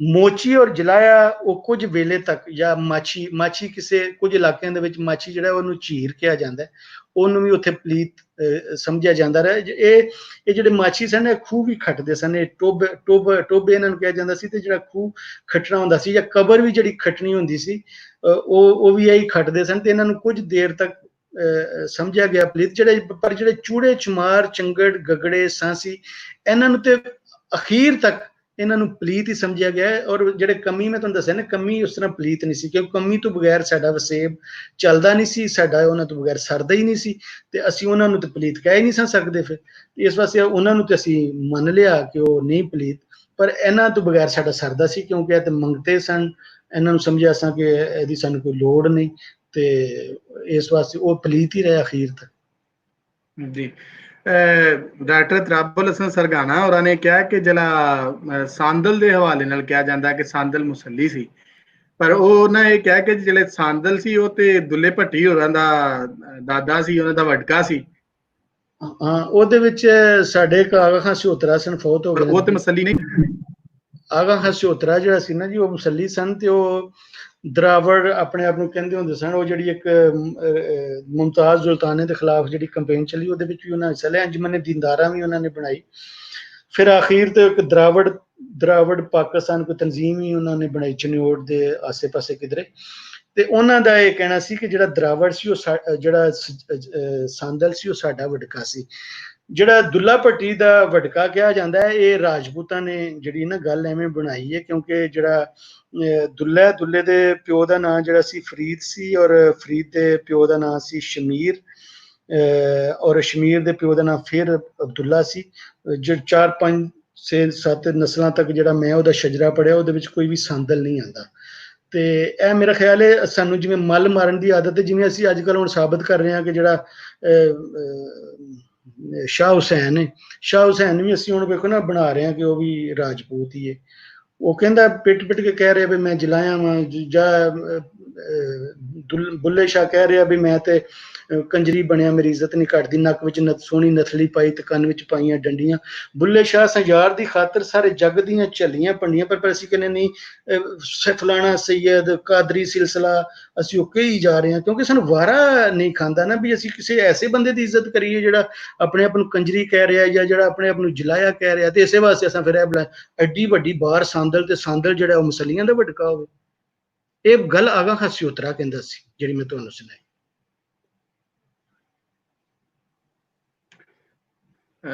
ਜੀ ਸਰ। ਸਰ क्वेश्चन बिल्कुल आ रहे हैं काफ़ी ज़्यादा, लेकिन ਇੱਥੇ ਵੀ ਗੱਲ ਚਲੀ ਹੈ ਨਾ ਉਹ ਕੀਤੀ ਜਾ ਰਹੀ ਹੈ ਕਿ ਸੁਖਮਨੀ ਬੱਲ ਹੋਰਾਂ ਨੇ ਵੀ ਗੱਲ ਕੀਤੀ ਕਿ ਪਿੰਡ 'ਚ ਨਾਈਆਂ ਨੂੰ ਤਾਂ ਕਿਹਾ ਜਾਂਦਾ ਸੀ, ਸਾਡੇ ਵੱਲ ਵੀ ਕਹਿੰਦੇ ਰਾਜਾ ਹੀ ਕਿਹਾ ਜਾਂਦਾ ਸੀ। ਹੁਣ ਵੀ ਉਹਨਾਂ ਨੇ ਕਿਹਾ ਕਿ ਜਿਹੜੇ ਸਾਂਸੀ ਨੇ ਉਹਨਾਂ ਬਾਰੇ ਵੀ ਕੁਝ ਦੱਸੋ। ਦੇਖੋ ਜਿਹੜਾ ਨਾ ਜਦੋਂ ਮੈਂ ਨਾਈਆਂ ਦੀ ਗੱਲ ਸੁਣੀ, ਮਹਾਰਾਜਾ ਦੇ ਹਵਾਲੇ ਨਾਲ ਵੀ ਕਿ ਉਹ ਸਾਂਸੀ ਸਨ ਜਾਂ ਕੀ, ਉਹ ਵੀ ਉਹ ਜਿਹੜਾ ਨਾ ਨਾਈਆਂ ਨੇ ਜਦੋਂ ਇਹ ਗੱਲ ਦੱਸੀ ਨਾ ਕਿ ਅਸੀਂ ਕਦੀ ਰਾਜੇ ਸਾਂ ਤੇ ਫਿਰ ਸਾਨੂੰ ਵੇਚ ਦਿੱਤਾ ਗਿਆ, ਤੇ ਸੁਲਤਾਨਾਂ ਦੇ ਵੇਲੇ ਦੇ ਵਿੱਚ ਨਾ ਇਹ ਸਾਨੂੰ ਲੱਭਦਾ ਕਿ ਅਲ ਨਖਾਸ, ਜਿਹਨੂੰ ਬਾਅਦ ਵਿੱਚ ਨਖਾਸ ਵੀ ਆਖਿਆ ਜਾਂਦਾ, ਗੁਲਾਮਾਂ ਦੀਆਂ ਮੰਡੀਆਂ ਲੱਗਦੀਆਂ ਸਨ। ਤੇ ਜਿਹੜੇ ਲੋਕੀ ਮਾਲੀਆ ਨਹੀਂ ਸਨ ਦੇ ਸਕਦੇ, ਰੈਵਨਿਊ ਨਹੀਂ ਸਨ ਦੇ ਸਕਦੇ, ਜਾਂ ਕਿਧਰੇ ਲੜ ਪੈਂਦੇ ਸਨ ਫੌਜਾਂ ਦੇ ਨਾਲ, ਤੇ ਉਹਨਾਂ ਲੋਕਾਂ ਨੂੰ ਗੁਲਾਮ ਬਣਾ ਕੇ ਫਿਰ ਵੇਚ ਵੀ ਦਿੱਤਾ ਜਾਂਦਾ ਸੀ। ਸਾਡੇ ਪੰਜਾਬ ਦੇ ਵਿੱਚ 2 ਲਫ਼ਜ਼ ਉਸ ਵੇਲੇ ਆਮ ਹੋਏ ਸਨ। ਬਰਦਾ ਵਿੱਚ ਅਰਬੀ ਦਾ ਲਫ਼ਜ਼ ਹੈ, ਜਿਹੜੇ ਬੰਦੇ ਵੇਚੇ ਜਾਂਦੇ ਸਨ, ਤੇ ਗੋਲੀਆਂ ਉਹ ਔਰਤਾਂ ਜਿਹੜੀਆਂ ਵੇਚੀਆਂ ਜਾਂਦੀਆਂ ਸਨ। ਤੇ ਉਹ ਜਿਹੜਾ ਸੀ ਰਾਜਾ, ਉਹ ਉਹ ਕਹਿੰਦੇ ਨੇ ਆਪਣੇ ਆਪ ਨੂੰ ਨਾਈ ਕਿ ਅਸੀਂ ਰਾਜੇ ਹਾਂ। ਤੇ ਜਿੰਨਾ ਕੁ ਮੈਨੂੰ ਪਤਾ ਹੈ ਮੈਂ ਉਹ ਤੁਹਾਨੂੰ ਦੱਸਿਆ। ਸਾਂਸੀ ਦੀ ਜਿਹੜੀ ਤੁਸੀਂ ਗੱਲ ਕਰ ਰਹੇ ਹੋ, ਸਾਂਸੀ ਜਿਹੜੀਆਂ ਸਿੱਖ ਮਿਸਲਾਂ ਆਈਆਂ, ਇਹਦੇ ਵਿੱਚ ਜਿਹੜੀਆਂ 4 ਮਿਸਲਾਂ ਸਨ ਉਹ ਤੇ ਹੈ ਹੀ ਛੂਤਾਂ ਦੀਆਂ ਸਨ, ਜਾਂ ਤੁਸੀਂ ਕਹਿ ਸਕਦੇ ਹੋ ਕਿ ਜਿਹੜੀ ਇੱਕ ਸਾਂਸੀਆਂ ਦੀ ਸੀ, ਸ਼ੱਕਰ ਚੱਕੀਆ ਮਿਸਲ, ਔਰ ਫਿਰ ਇੱਕ ਸ਼ਹੀਦੀ ਮਿਸਲ, ਔਰ ਇੱਕ ਰਾਮਗੜੀਆ, ਔਰ ਜਿਹੜੇ ਜੱਸਾ ਸਿੰਘ ਕਲਾਲ ਵਾਲੀ ਜਿਹੜੇ ਆਲੂ ਵਾਲੀਆ ਬਾਅਦ ਬਣੀ, ਔਰ ਮਹਾਰਾਜਾ ਕਪੂਰਥਲਾ ਬਾਅਦ ਵਿੱਚ ਸਾਰਾ ਉਹਨਾਂ ਦਾ ਬਣ ਗਿਆ। ਤੇ ਜਿਹੜੇ ਸਾਂਸੀ ਨੇ ਜਦੋਂ ਮਹਾਰਾਜਾ ਬਣ ਗਿਆ ਤੇ ਉਹ ਫਿਰ ਸਾਂਸੀਆਂ ਦਾ ਉਹ ਟੱਬਰ ਜਿਹਦੇ ਵਿੱਚੋਂ ਮਹਾਰਾਜਾ ਹੋਇਆ, ਉਹ ਆਪਣੇ ਆਪ ਨੂੰ ਰਾਜਾ ਸਾਂਸੀ ਕਹਿੰਦੇ ਸਨ। ਇੱਕ ਗੁਜਰਾਂਵਾਲੇ ਦਾ ਬੰਦਾ, ਉਹਦੀ ਮੈਂ ਜ਼ਾਤ ਬੜੀ ਸਾਂਸੀ, ਤੇ ਮੈਂ ਫਿਰ ਉਹਦੇ ਮਿਲਿਆ ਵੀ ਸਾਨੂੰ ਕਚਹਿਰੀਆਂ ਦੇ ਆਸੇ ਪਾਸੇ ਗੁਜਰਾਂਵਾਲੇ ਉਹਨਾਂ ਦਾ ਘਰ ਸੀ, ਇੱਕ ਗਲੀ ਦੇ ਵਿੱਚ। ਉਹਨਾਂ ਦਾ ਇੱਕ ਮੁੰਡਾ ਵਕਾਲਤ ਵੀ ਉਦੋਂ ਕਰ ਰਿਹਾ ਸੀ, ਤੇ ਉਹ ਮੈਨੂੰ ਉਹਨਾਂ ਨੇ ਕਿਹਾ ਕਿ ਨਹੀਂ, ਇਹ ਜਿਹੜੀ ਗੱਲ ਹੈ ਨਾ, ਅਸੀਂ ਸਾਂਸੀ ਜੱਟ ਹਾਂ, ਅਸੀਂ ਉਹ ਨਹੀਂ ਜਿਹੜੇ ਪਲੀਤ ਚੂੜੇ ਚਮਾਰ ਚੰਗਰ ਹੁੰਦੇ ਨੇ, ਅਸੀਂ ਜਿਹੜੇ ਨਾ ਜੱਟ ਹਾਂ। ਤੇ ਉਹਨਾਂ ਦਾ ਨਾ ਇੱਕ ਬਾਬਾ ਸੀ, ਮੈਂ ਕਿਹਾ ਕਿ ਇਹਨਾਂ ਬਾਬੇ ਵੀ ਬੜੇ ਬਿਮਾਰ ਸਨ, ਤੇ ਉਹਨਾਂ ਦਾ ਕੋਈ ਚੇਤਾ ਥੋੜਾ ਹਿੱਲਿਆ ਸੀ ਉਹਨਾਂ ਦਾ ਸੋਚਣ ਸਮਝਣ। ਤੇ ਉਹ ਮੈਨੂੰ ਕਹਿਣ ਲੱਗੇ ਕਿ ਨਹੀਂ, ਅਸੀਂ ਸਾਂਸੀ ਉਹ ਹੀ ਹਾਂ ਜਿਹੜੇ ਚੂੜੇ ਚਮਾਰ ਚੰਗੜ ਗਗੜੇ, ਅਸੀਂ ਉਹੀ ਹਾਂ। ਤੇ ਰਣਜੀਤ ਸਿੰਘ ਤੋਂ ਬਾਅਦ ਫਿਰ ਸਾਨੂੰ ਜ਼ਮੀਨਾਂ ਮਿਲੀਆਂ, ਤੇ ਫਿਰ ਅਸੀਂ ਆਪਣੇ ਆਪ ਨੂੰ ਰਾਜਾ ਸਾਂਸੀ ਕਹਿੰਦੇ ਰਹੇ। ਤੇ ਇਸ ਵਾਸਤੇ ਉਹ ਜਿਹੜੇ ਹੁਣ ਵੇਖੋ ਹੋਰ ਵੀ ਬਹੁਤ ਸਾਰੀਆਂ ਜ਼ਾਤਾਂ ਨੇ, ਮੈਂ ਤੁਹਾਨੂੰ ਦੱਸ ਵੀ ਸਕਣਾ ਉਹਨਾਂ ਦੇ ਨਾਂ ਜੱਟਾਂ ਦੇ ਵਿੱਚ, ਰਾਜਪੂਤਾਂ ਦੇ ਵਿੱਚ, ਜਿਨ੍ਹਾਂ ਦੇ ਬਾਰੇ ਮਰਾਸੀ ਇਹ ਦੱਸਦੇ ਨੇ ਕਿ ਪਹਿਲਾਂ ਚੂੜਿਆਂ ਚਮਾਰਾਂ ਚੰਗੜਾਂ ਗਗੜਿਆਂ ਵਿੱਚੋਂ ਹੀ ਸਨ, ਤੇ ਹੁਣ ਉਹ ਹੋਰ ਤਰ੍ਹਾਂ ਦੀਆਂ ਜ਼ਾਤਾਂ ਬਣ ਗਈਆਂ ਨੇ। ਜੀ ਸਰ। ਡਾਕਟਰ ਪ੍ਰੀਤਮ ਸਿੰਘ ਹੋਰਾਂ ਦਾ ਕੁਐਸਚਨ ਅਸੀਂ ਲਾਂਗੇ, ਉਹਨਾਂ ਦਾ ਉਹ YouTube ਤੇ ਨੇ, ਉਹ ਵੇਖ ਰਹੇ, ਉਹਨਾਂ ਨੇ ਪੁੱਛਿਆ ਕਿ ਨੈਣ ਸੁਖ ਜੀ, ਜਦੋਂ ਤੁਸੀਂ ਗੱਲ ਕਰਦੇ ਹੋ ਕਿ ਜਿਹੜੇ ਦੂਜੇ ਸਨ ਉਹਨਾਂ ਇਹਨਾਂ ਨੂੰ ਲੋ ਕਾਸਟ ਜਾਂ ਕਮੀ ਕਿਹਾ, ਉਹ ਦੂਜੇ ਕੌਣ ਨੇ ਤੇ ਉਹ ਦੂਜਿਆਂ ਦੀਆਂ ਕੀ ਬੇਸਿਸ ਨੇ ਜਿਨ੍ਹਾਂ ਦੇ ਬੁਨਿਆਦ ਤੇ ਉਹਨਾਂ ਨੇ ਦੂਜਿਆਂ ਨੂੰ ਕਮੀ ਜਾਂ ਲੋ ਕਾਸਟ ਕੰਸੀਡਰ ਕੀਤਾ? ਨਹੀਂ, ਉਹ ਤੇ ਮੈਂ ਬਾਰ-ਬਾਰ ਤੁਹਾਨੂੰ ਦੱਸ ਰਿਹਾ ਨਾ ਕਿ ਜਿਹੜਾ ਪਰਬ ਆ ਕੇ ਬਣਿਆ ਜਾਂ ਜਿਹੜਾ ਜਜਮਾਨ ਆ ਕੇ ਬਣਿਆ, ਜਿਹੜੇ ਆਪਣਾ ਜਿਹੜਾ ਸ਼ਜਰਾ ਹੈ ਉਹ ਰਾਜਾ ਕਰਨ ਦੇ ਨਾਲ ਜੋੜਿਆ, ਜਾਂ ਉਹਨੇ ਆਪਣੇ ਆਪ ਨੂੰ ਆਖਿਆ ਮੈਂ ਅਫਗਾਨ ਹਾਂ ਜਾਂ ਮੈਂ ਅਰਬ ਹਾਂ ਜਾਂ ਈਰਾਨੀ ਹਾਂ, ਤੇ ਉਹ ਆ ਕੇ ਇੱਥੇ ਮਲਮਾਰ ਬਣ ਗਿਆ, ਜ਼ਿਮੀਂਦਾਰ ਬਣਿਆ, ਰਈਸ ਬਣਿਆ। ਤੇ ਮੈਂ ਉਹਨਾਂ ਨੂੰ ਕਹਿ ਰਿਹਾ, ਉਹ ਜਿਨ੍ਹਾਂ ਨੇ ਇਹਨਾਂ ਨੂੰ ਕਮੀ ਆਖਿਆ, ਹੋਰ ਤੇ ਕੋਈ ਨਹੀਂ। ਮੈਨੂੰ ਡਾਕਟਰ ਪ੍ਰੀਤਮ ਸਿੰਘ ਜਾਂ ਪ੍ਰੋਫੈਸਰ ਪ੍ਰੀਤਮ ਸਿੰਘ ਦਾ ਮੈਨੂੰ ਯਾਦ ਆ ਗਿਆ, ਇਹਨਾਂ ਨੇ ਸਵਾਲ ਸ਼ਾਇਦ ਪਿਛਲੀ ਵਾਰੀ ਮੈਨੂੰ ਪੁੱਛਿਆ ਸੀ, ਇੰਡੀਆ ਜਿਹੜਾ ਲਫ਼ਜ਼ ਹੈ ਕਿ ਸ਼ਾਇਦ ਇਹ ਤੇ ਅੰਗਰੇਜ਼ਾਂ ਦਾ, ਤੇ ਇੰਡੀਆ ਜਿਹੜਾ ਲਫ਼ਜ਼ ਹੈ ਤੇ ਗ੍ਰੀਕ ਨੇ ਦਿੱਤਾ, ਤੇ ਫਿਰ ਇਸੇ ਤਰ੍ਹਾਂ ਹੀ ਇਹ ਵਰਤਿਆ ਜਾਂਦਾ ਰਿਹਾ, ਇੰਡਸ ਟੂ ਇੰਡੀਆ। ਔਰ ਜਿਸ ਵਕਤ 40s ਦੇ ਵਿੱਚ ਕਾਂਗਰਸ ਨੂੰ ਪਤਾ ਲੱਗਾ ਕਿ ਹੁਣ ਪਾਕਿਸਤਾਨ ਬਣਨ ਵਾਲਾ ਹੈ, ਤਾਂ ਉਹਨਾਂ ਨੇ ਫਿਰ ਉਹਨਾਂ ਨੂੰ ਲੱਗਾ ਕਿ ਅਸਲ ਵਿੱਚ ਤੇ ਇੰਡੀਆ ਪਾਕਿਸਤਾਨ ਅੱਜ ਅਸਲ ਵਿੱਚ ਇੰਡੀਆ ਹੈ ਵੇ, ਇੰਡਸ ਦੇ ਆਸੇ ਪਾਸੇ, ਤੇ ਉਹਨਾਂ ਨੇ ਫਿਰ ਭਾਰਤ ਜਿਹੜਾ ਲਫ਼ਜ਼ ਰਾਜਾ ਭਰਤ ਤੋਂ ਉਧਰ ਨੇ ਬਣਾਇਆ। ਫਿਰ ਜਿਹੜੇ ਤੁਹਾਡੇ ਕਲੋਨੀਆਂ ਅੰਗਰੇਜ਼ ਨੇ ਬਣਾਈਆਂ, ਉਹਦੇ ਵਿੱਚ ਜਿਹੜਾ ਹਿੰਦੁਸਤਾਨੀ ਵਾਸਤੇ ਲਫ਼ਜ਼ ਸੀ ਉਹ ਇੰਡੀਅਨ ਲੋਕਾਂ ਦੇ ਵਾਸਤੇ, ਭਾਵੇਂ ਸਿੱਖ ਹੋਵੇ ਭਾਵੇਂ ਮੁਸਲਮਾਨ ਵਾਸਤੇ, ਉਹ ਹਿੰਦੂ ਲਫ਼ਜ਼ ਹੀ ਵਰਤਦੇ, ਇੰਡੀਅਨ ਲਫ਼ਜ਼ ਵਰਤਦੇ ਸਨ। ਔਰ ਹਿੰਦੂ, ਇੰਡੀਆ, ਇੰਡੋ, ਹਿੰਦੂ ਔਰ ਇੰਡਸ, ਇਹ ਲਫ਼ਜ਼ ਜਿਹੜੇ ਸਾਰੇ ਨੇ, ਮੈਨੂੰ ਇੰਝ ਹੀ ਯਾਦ ਪੈਂਦਾ ਕਿ ਪ੍ਰੋਫੈਸਰ ਡਾਕਟਰ ਪ੍ਰੀਤਮ ਸਿੰਘ ਨੇ ਮੈਨੂੰ ਸ਼ਾਇਦ ਪਿਛਲੀ ਦਫਾ ਉਹ ਇੰਝ ਦਾ ਹੀ ਸਵਾਲ ਪੁੱਛਿਆ ਸੀ।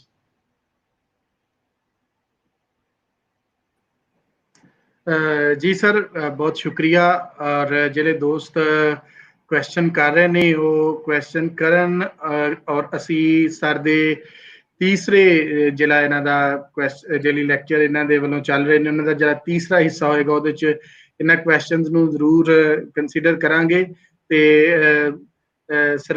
ਸਰਵਿੰਦਰ ਸਿੰਘ ਸੇਠੀ ਜੀ, ਉਹਨਾਂ ਨੇ ਪੁੱਛਿਆ ਕਿ ਜੀ ਕਿਸ ਤਰ੍ਹਾਂ ਅਸੀਂ ਇਸ ਨਿਜ਼ਾਮ ਚੋਂ ਨਿਕਲ ਸਕਦੇ ਹਾਂ, ਤਾਂ ਉਹਦੀ ਇੱਕ ਕੋਸ਼ਿਸ਼ ਜਾਰੀ ਹੈ। ਤੁਸੀਂ ਤਾਰੀਖ ਨੂੰ ਦੇਖੋ, ਉਹ ਸਿਸਟਮ ਵਿੱਚ ਹੁਣ ਅਸਾਂ ਕੀ ਨਿਕਲਣਾ ਹੈ। ਵੇਖੋ ਹੁਣ ਉਹ ਜਿਹੜਾ ਸਿਸਟਮ ਹੈ ਉਹਦੇ ਵਿੱਚ ਹੁਣ ਜਿਹੜਾ ਕਿਸਾਨ ਹੈ ਇਸ ਵੇਲੇ ਉਹਦੀ ਬਹੁਤ ਮਿਜ਼ਰੇਬਲ ਕੰਡੀਸ਼ਨ ਹੈ ਇਸ ਵੇਲੇ। ਜਿਹੜਾ ਕਿਸਾਨ ਜਿਹੜਾ ਛੋਟਾ ਬੇਜ਼ਮੀਨ ਆਪਣੇ ਕਰਜ਼ੇ ਦੇ ਵਿੱਚ ਆਪਣੀ ਜ਼ਮੀਨ ਵੇਚ ਬੈਠਾ, ਜਿਹੜੇ ਚੌਕਾਂ ਦੇ ਵਿੱਚ ਤੁਸੀਂ ਮਜ਼ਦੂਰ ਵੇਖਦੇ ਹੋ, ਮੈਂ ਅਕਸਰ ਉਹਨਾਂ ਨੂੰ ਪੁੱਛਣਾ ਤੁਸੀਂ ਕੌਣ ਹੋ, ਤੇ ਉਹਨਾਂ ਦੇ ਵਿੱਚੋਂ ਤਕਰੀਬਨ 7% ਜਿਹੜੇ ਲੋਕ ਨੇ ਉਹ ਕਿਸਾਨ ਜਿਹੜੇ ਆਪਣੀਆਂ ਜ਼ਮੀਨਾਂ ਵੇਚ ਬੈਠੇ ਨੇ, ਉਹਨਾਂ ਨੂੰ ਮਜ਼ਦੂਰ ਬਣ ਕੇ ਆ ਕੇ ਨਾ ਉਹ ਬੈਠੇ ਨੇ। ਹੁਣ ਜਿਹੜਾ ਲੁਹਾਰ ਹੈ, ਤਰਖਾਣ ਲੁਹਾਰ ਨੇ ਉਹ ਵੈਲਡਿੰਗ ਮਸ਼ੀਨ ਲਾ ਲਈ, ਟਰੈਕਟਰ ਦੀ ਵਰਕਸ਼ਾਪ ਬਣਾ ਲਈ, ਜਿਹੜਾ ਤਰਖਾਣ ਹੈ ਉਹਨੇ ਉਹ ਚੱਕੀ ਲਾ ਲਈ, ਉਹਨੇ ਆਰਾ ਲਾ ਲਿਆ, ਉਹਦੇ ਕੋਲ ਪੈਸੇ ਆ ਗਏ। ਹੁਣ ਉਹ ਨਾਈ ਜਿਹੜੇ ਨੇ ਹੇਅਰ ਡਰੈਸਰ ਬਣ ਗਏ, ਸ਼ਹਿਰਾਂ ਦੇ ਵਿੱਚ ਆ ਕੇ ਮੋਚੀ ਜਿਹੜੇ ਨੇ ਉਹਨਾਂ ਨੇ ਚੱਪਲਾਂ ਬਣਾ ਲਈਆਂ, ਔਰ ਰੁਜ਼ਗਾਰ ਉਹਨਾਂ ਨੂੰ ਮਿਲਣ, ਪੈਸਾ ਉਹਨਾਂ ਦੇ ਕੋਲ ਆਉਣਾ ਸ਼ੁਰੂ ਹੋ ਗਿਆ। ਜਿਹੜਾ ਕਿਸਾਨ ਸੀ ਜਾਂ ਜਿਹੜਾ ਵੱਡਾ ਜ਼ਗੀਰਦਾਰ ਸੀ, ਉਹ ਜ਼ਮੀਨਦਾਰ, ਤੇ ਜ਼ਮੀਨਦਾਰ ਕਿਸਾਨ, ਤੇ ਕਿਸਾਨ ਹੁਣ ਵਿਚਾਰਾ ਸੜਕਾਂ ਤੇ ਰੋਲਦਾ ਫਿਰਦਾ। ਹੁਣ ਅਸੀਂ ਕੀ ਕਰ ਸਕਦੇ ਹੁਣ ਤੇ ਆਪਣੇ ਆਪ ਹੀ। ਲੇਕਿਨ ਵੇਖੋ ਹੁਣ ਜਿਹੜਾ ਪੁਰਾਣੇ ਵੇਲਿਆਂ ਦੇ ਵਿੱਚ ਅਸੀਂ ਕਮੀਆਂ ਤੇ ਜ਼ੁਲਮ ਕਰਦੇ ਰਹੇ, ਹੁਣ ਜਦੋਂ ਕਮੀਆਂ ਦੇ ਹੱਥ ਵਿੱਚ ਆ ਜਾਏਗਾ, ਹੁਣ ਲੱਗ ਰਿਹਾ ਕਿ ਆਉਣ ਵਾਲੇ 30 ਜਾਂ 40 ਸਾਲ ਤੋਂ ਬਾਅਦ ਜਿਹੜੇ ਕੌਣ ਸਾਡੇ ਪੰਜਾਬ ਦੇ ਵਿੱਚ ਰੂਲ ਕਰ ਰਹੇ, ਸਾਨੂੰ ਨਜ਼ਰ ਆ ਰਿਹਾ ਹੁਣ ਕਿੰਨਾਂ ਦੇ ਕੋਲ ਪੈਸਾ ਆ ਰਿਹਾ, ਤੇ ਜਿਨ੍ਹਾਂ ਕੋਲ ਪੈਸਾ ਆਣਾ ਉਹਨੇ ਹੀ ਰੂਲ ਕਰਨਾ, ਉਹਨਾਂ ਹੀ ਜ਼ਮੀਨਾਂ ਖਰੀਦ ਲੈਣੀਆਂ ਨੇ, ਉਹਨਾਂ ਨੇ ਜ਼ਮੀਨਾਂ ਦੇ ਉੱਤੇ ਫਾਰਮ ਹਾਊਸਿਸ ਔਰ ਫਾਰਮਿੰਗ ਹੋਣੀ ਹੈ, ਔਰ ਨਵੇਂ ਤਰੀਕੇ ਦੀ ਜਿਹੜੀ ਉਹ ਜ਼ਰਾਤ ਹੋਣੀ ਹੈ, ਉਹ ਸਾਰਾ ਕੁਝ ਬਦਲ ਜਾਣਾ। ਹੁਣ ਅਸਾਂ ਕੀ ਕਰਨਾ, ਹੁਣ ਤੇ ਜੋ ਕਰਨਾ ਉਹਨੇ ਹੀ ਕਰਨਾ ਜਿਨ੍ਹਾਂ ਦੇ ਹੱਥਾਂ ਵਿੱਚ ਪੈਸਾ ਹੈ। ਜੀ ਬਿਲਕੁਲ। ਤੇ ਸਰ ਅਸੀਂ ਇਹ ਗੱਲ ਕਰ ਰਹੇ ਸਾਂ ਕਿ ਜਿਹੜੇ ਦੋਸਤ ਕੁਐਸਚਨ ਕਰ ਰਹੇ ਨੇ, ਕਿਉਂਕਿ ਕੁਐਸਚਨ ਬਹੁਤ ਜ਼ਿਆਦਾ ਨੇ, ਦੋਨਾਂ ਸਾਈਡਾਂ ਤੋਂ ਹੀ ਆ ਰਹੇ ਨੇ, ਫੇਸਬੁੱਕ ਵਾਲੇ ਵੀ, YouTube ਵਾਲੇ ਵੀ, ਤੇ ਅਸੀਂ ਇਹਨਾਂ ਦੇ ਕੁਐਸਚਨ ਜ਼ਰੂਰ ਲਾਂਗੇ। ਔਰ ਨੈਕਸਟ ਸਰ ਨੇ ਜਿਸ ਤਰ੍ਹਾਂ ਪਹਿਲੇ 2-3 ਕੁਐਸਚਨ ਪਿਛਲੇ ਇਹਨਾਂ ਦੇ ਜਿਹੜੇ ਲੈਕਚਰ ਦੇ ਸਨ ਉਹ ਕੀਤੇ ਡਿਸਕਸ, ਤੇ ਅਗਲੇ ਲੈਕਚਰ 'ਚ ਅਸੀਂ ਜਿਹੜੇ ਹੈ ਉਹ ਪਿਛਲੇ ਸਰ ਦੇ ਨਾਲ ਡਿਸਕਸ ਕਰ ਲਾਂਗੇ। ਤੇ ਹੁਣ ਤੱਕ ਜਿਹੜਾ ਸਾਡੇ ਕੋਲ ਟਾਈਮ ਸੀ, ਵੇਲਾ ਸਾਡਾ ਜਿਹੜਾ ਹੈ ਨਾ ਉਹ ਮੁੱਕ ਗਿਆ। ਤੇ ਨੈਣ ਸੁਖ ਜੀ ਸਰ, ਤੁਹਾਡੀ ਬੜੀ ਮਿਹਰਬਾਨੀ, ਤੁਸੀਂ ਟਾਈਮ ਕੱਢਿਆ ਜਾਏ, ਉਹਦੇ ਬਹੁਤ ਹੀ ਮਜ਼ੇਦਾਰ, ਬਹੁਤ ਹੀ ਅੱਛਾ ਲੈਕਚਰ ਜਿਹੜਾ ਹੈ ਨਾ ਉਹ ਅਸੀਂ ਅੱਜ ਤੁਸੀਂ ਬੁਲਾਇਆ, ਤੁਸੀਂ ਸੁਣਿਆ। ਕੁਦਰਤ ਦਾ ਬੜੀ ਤੁਹਾਡੀ ਮਿਹਰਬਾਨੀ। ਵੇਖੋ ਉਹ ਜਿਹੜੀ ਅਸੀਂ ਗੱਲ ਕਰ ਰਹੇ ਸਨ ਕਿ ਵੇਖੋ ਯੂਰਪ ਦੇ ਵਿੱਚ, ਯੂਰਪ ਦਾ ਉਹਨਾਂ ਨੇ ਆਪਣੇ ਨਾਵਾਂ ਨਾਲ ਅੱਜ ਵੀ ਸਮਿਥ ਨਹੀਂ ਲਾਇਆ, ਉਹ ਆਪਣੇ ਨਾਵਾਂ ਨਾਲ ਅੱਜ ਵੀ ਮਿਲਰ ਲਿਖਦੇ ਨੇ, ਉਹ ਆਪਣੇ ਨਾਵਾਂ ਨਾਲ ਅੱਜ ਵੀ ਬੇਕਰ ਲਿਖਦੇ ਨੇ। ਪਰ ਅਸੀਂ ਆਪਣੇ ਕਮੀ ਨੂੰ ਇੱਜ਼ਤ ਨਹੀਂ ਦਿੱਤੀ ਕਿ ਅੱਜ ਸਾਡਾ ਕੋਈ ਲੁਹਾਰ ਜਿਹੜਾ ਅਗਰ ਵਜ਼ੀਰ ਆਜ਼ਮ ਹੀ ਬਣ ਜਾਏ ਤਾਂ ਉਹਨੂੰ ਆਪਣੇ ਨਾਂ ਦੇ ਨਾਲ ਮੀਆਂ ਲਿਖਣਾ ਪੈਂਦਾ, ਉਹ ਆਪਣੇ ਨਾਂ ਨਾਲ ਲੁਹਾਰ ਨਹੀਂ ਲਿਖ ਸਕਦਾ, ਭਾਵੇਂ ਉਹ ਵਜ਼ੀਰ ਆਜ਼ਮ ਹੀ ਬਣ ਜਾਏ। ਤੁਹਾਡੀ ਸਿਆਸਤ ਵਿੱਚ ਇਸ ਵੇਲੇ ਕਈ ਸਿਆਸਤਦਾਨ ਨੇ ਜਿਹੜੇ ਲੁਹਾਰ ਤਰਖਾਣ ਨੇ, ਪਰ ਉਹਨਾਂ ਨੂੰ ਆਪਣੀਆਂ ਜ਼ਾਤਾਂ ਬਦਲਣੀਆਂ ਪੈਂਦੀਆਂ ਨੇ। ਤੇ ਜੇ ਅੱਜ ਉਹਨਾਂ ਨੂੰ ਅਸਾਂ ਇੱਜ਼ਤ ਦਿੱਤੀ ਹੁੰਦੀ ਤੇ ਸਾਡਾ ਬਹੁਤ ਕੁਝ, ਸਾਡੀ ਤਾਰੀਖ, ਸਾਡੀ ਹਿਸਟਰੀ, ਸਾਡਾ ਪਿਛੋਕੜ ਬਹੁਤ ਸਾਰਾ ਸਾਨੂੰ ਨਿੱਤਰ ਕੇ ਸਾਡੇ ਸਾਹਮਣੇ ਆਉਂਦਾ, ਸਾਨੂੰ ਬਹੁਤ ਸਾਰਾ ਕੁਝ ਲੱਭਣਾ ਹੀ ਨਾ ਪੈਂਦਾ। ਬਿਲਕੁਲ ਸਰ, ਬਹੁਤ ਬਿਲਕੁਲ। ਮਿਹਰਬਾਨੀ ਤੁਹਾਡੀ ਔਰ ਦੇਖਣ ਵਾਲਿਆਂ ਸਾਰਿਆਂ ਸਰ ਦੀ। ਬਹੁਤ ਸ਼ੁਕਰੀਆ ਸਰ ਤੁਹਾਡਾ, ਸ਼ੁਕਰੀਆ ਸਰ, ਤੁਸੀਂ ਇੰਨਾ ਇਨਰਿਚ ਕੀਤਾ ਇਸ ਨੂੰ ਇੱਥੇ ਇਸ ਫੋਰਮ ਤੇ ਆ ਕੇ। ਔਰ ਇਹ ਜਿਹੜੀ ਇੱਕ ਤਾਰੀਖ ਦਾ ਯਕੀਨ ਕਰੋ, ਇਹ ਜਿਹੜਾ ਪੂਰਾ ਇੱਕ ਓਰਲ ਹਿਸਟਰੀ ਦਾ ਪੂਰੀ ਝਾਤ ਜਿਹੜੀ ਹੈ ਨਾ ਉਹ ਨਜ਼ਰ ਆਉਣ ਲੱਗ ਪਈ।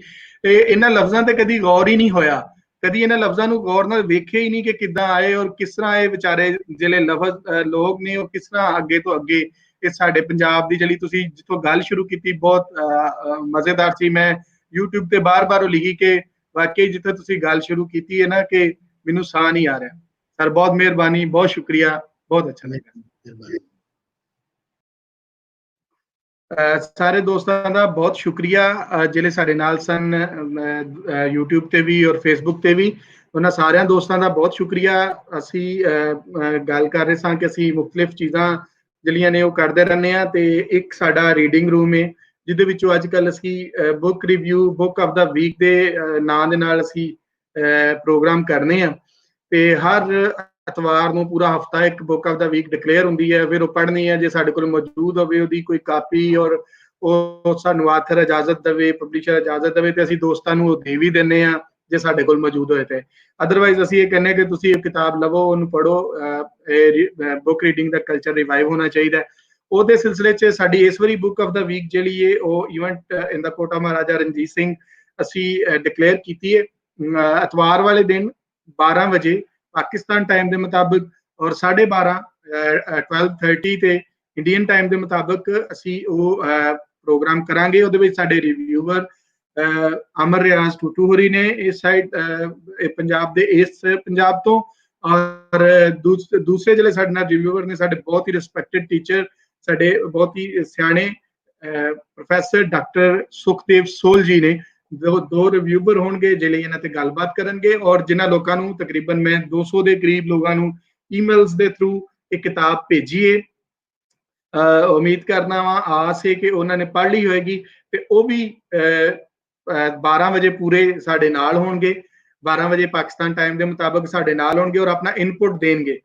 ਸੋ ਅਸੀਂ ਇਹ ਚਾਹੁੰਦੇ ਹਾਂ ਕਿ ਤੁਸੀਂ ਆਪਣਾ ਜ਼ਿਆਦਾ ਤੋਂ ਜ਼ਿਆਦਾ ਇਨਪੁਟ ਦਿਓ, ਕਿਤਾਬ ਪੜ੍ਹੋ। ਅਸੀਂ ਤਾਰੀਖ ਦੇ ਜਿਹੜੇ ਜਿਸ ਤਰ੍ਹਾਂ ਤਾਰੀਖ ਨੂੰ ਪੜ੍ਹਨਾ ਚਾਹੁੰਦੇ ਹਾਂ, ਤਾਰੀਖ ਦੇ ਮੁਖਤਲਿਫ ਸੋਰਸਿਸ ਨੂੰ ਵੇਖਣਾ ਚਾਹੁੰਦੇ ਹਾਂ, ਇਹ ਸਾਰੇ ਦੋਸਤ ਰਲ ਕੇ ਅਸੀਂ ਉਹਨਾਂ ਨੂੰ ਵੇਖੀਏ। ਇਹ ਸਾਡਾ ਸਾਥ ਜਿਹੜਾ ਚੱਲਦਾ ਰਹੇ, ਹੋਰ ਮਜ਼ਬੂਤ ਹੋਵੇ।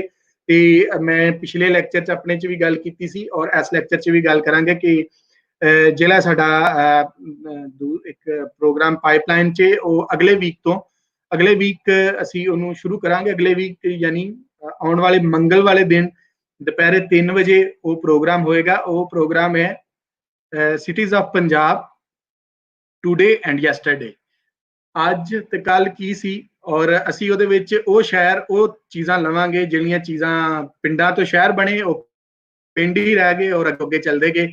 ਅਸੀਂ ਹਰ ਇੱਕ ਸ਼ਹਿਰ ਨੂੰ ਲਵਾਂਗੇ ਪੰਜਾਬ ਦੇ ਨੂੰ, ਕੀ ਤਾਰੀਖ ਹੈ, ਕਸਬੇ ਉਹ ਕੀ ਸੀ, ਕਿਸ ਤਰ੍ਹਾਂ ਉਹ ਅੱਗੇ ਵਧੇ, ਕਿੱਦਾਂ ਚੱਲਦੇ ਗਏ। ਤੇ ਸਾਡਾ ਪਹਿਲਾ ਜਿਹੜਾ ਹੈ ਵੀ ਉਹ ਅਟਕ ਤੋਂ ਸ਼ੁਰੂ ਕਰਾਂਗੇ ਤੇ ਅਟਕ ਤੇ ਗੱਲਬਾਤ ਜਿਹੜੀ ਉਹ ਕੀਤੀ, ਅਟਕ ਡਿਸਟ੍ਰਿਕਟ ਤੇ ਪੂਰੇ ਤੇ ਗੱਲਬਾਤ ਹੋਏਗੀ। ਤੇ ਤੁਸੀਂ ਸਾਡੇ ਦੋਸਤ ਜਿਹੜੇ ਨੇ ਉਹ ਹਰ ਮੰਗਲ ਇਹ ਜਿਹੜੀ cities of Punjab today and yesterday ਚੱਲਦਾ ਰਹੇਗਾ ਔਰ ਅਸੀਂ ਇਹਨੂੰ ਚਲਾਵਾਂਗੇ। ਬਹੁਤ ਸ਼ੁਕਰੀਆ ਸਾਰੇ ਦੋਸਤਾਂ ਦਾ। ਮੇਰਾ ਰੱਬ ਰੱਖਾ।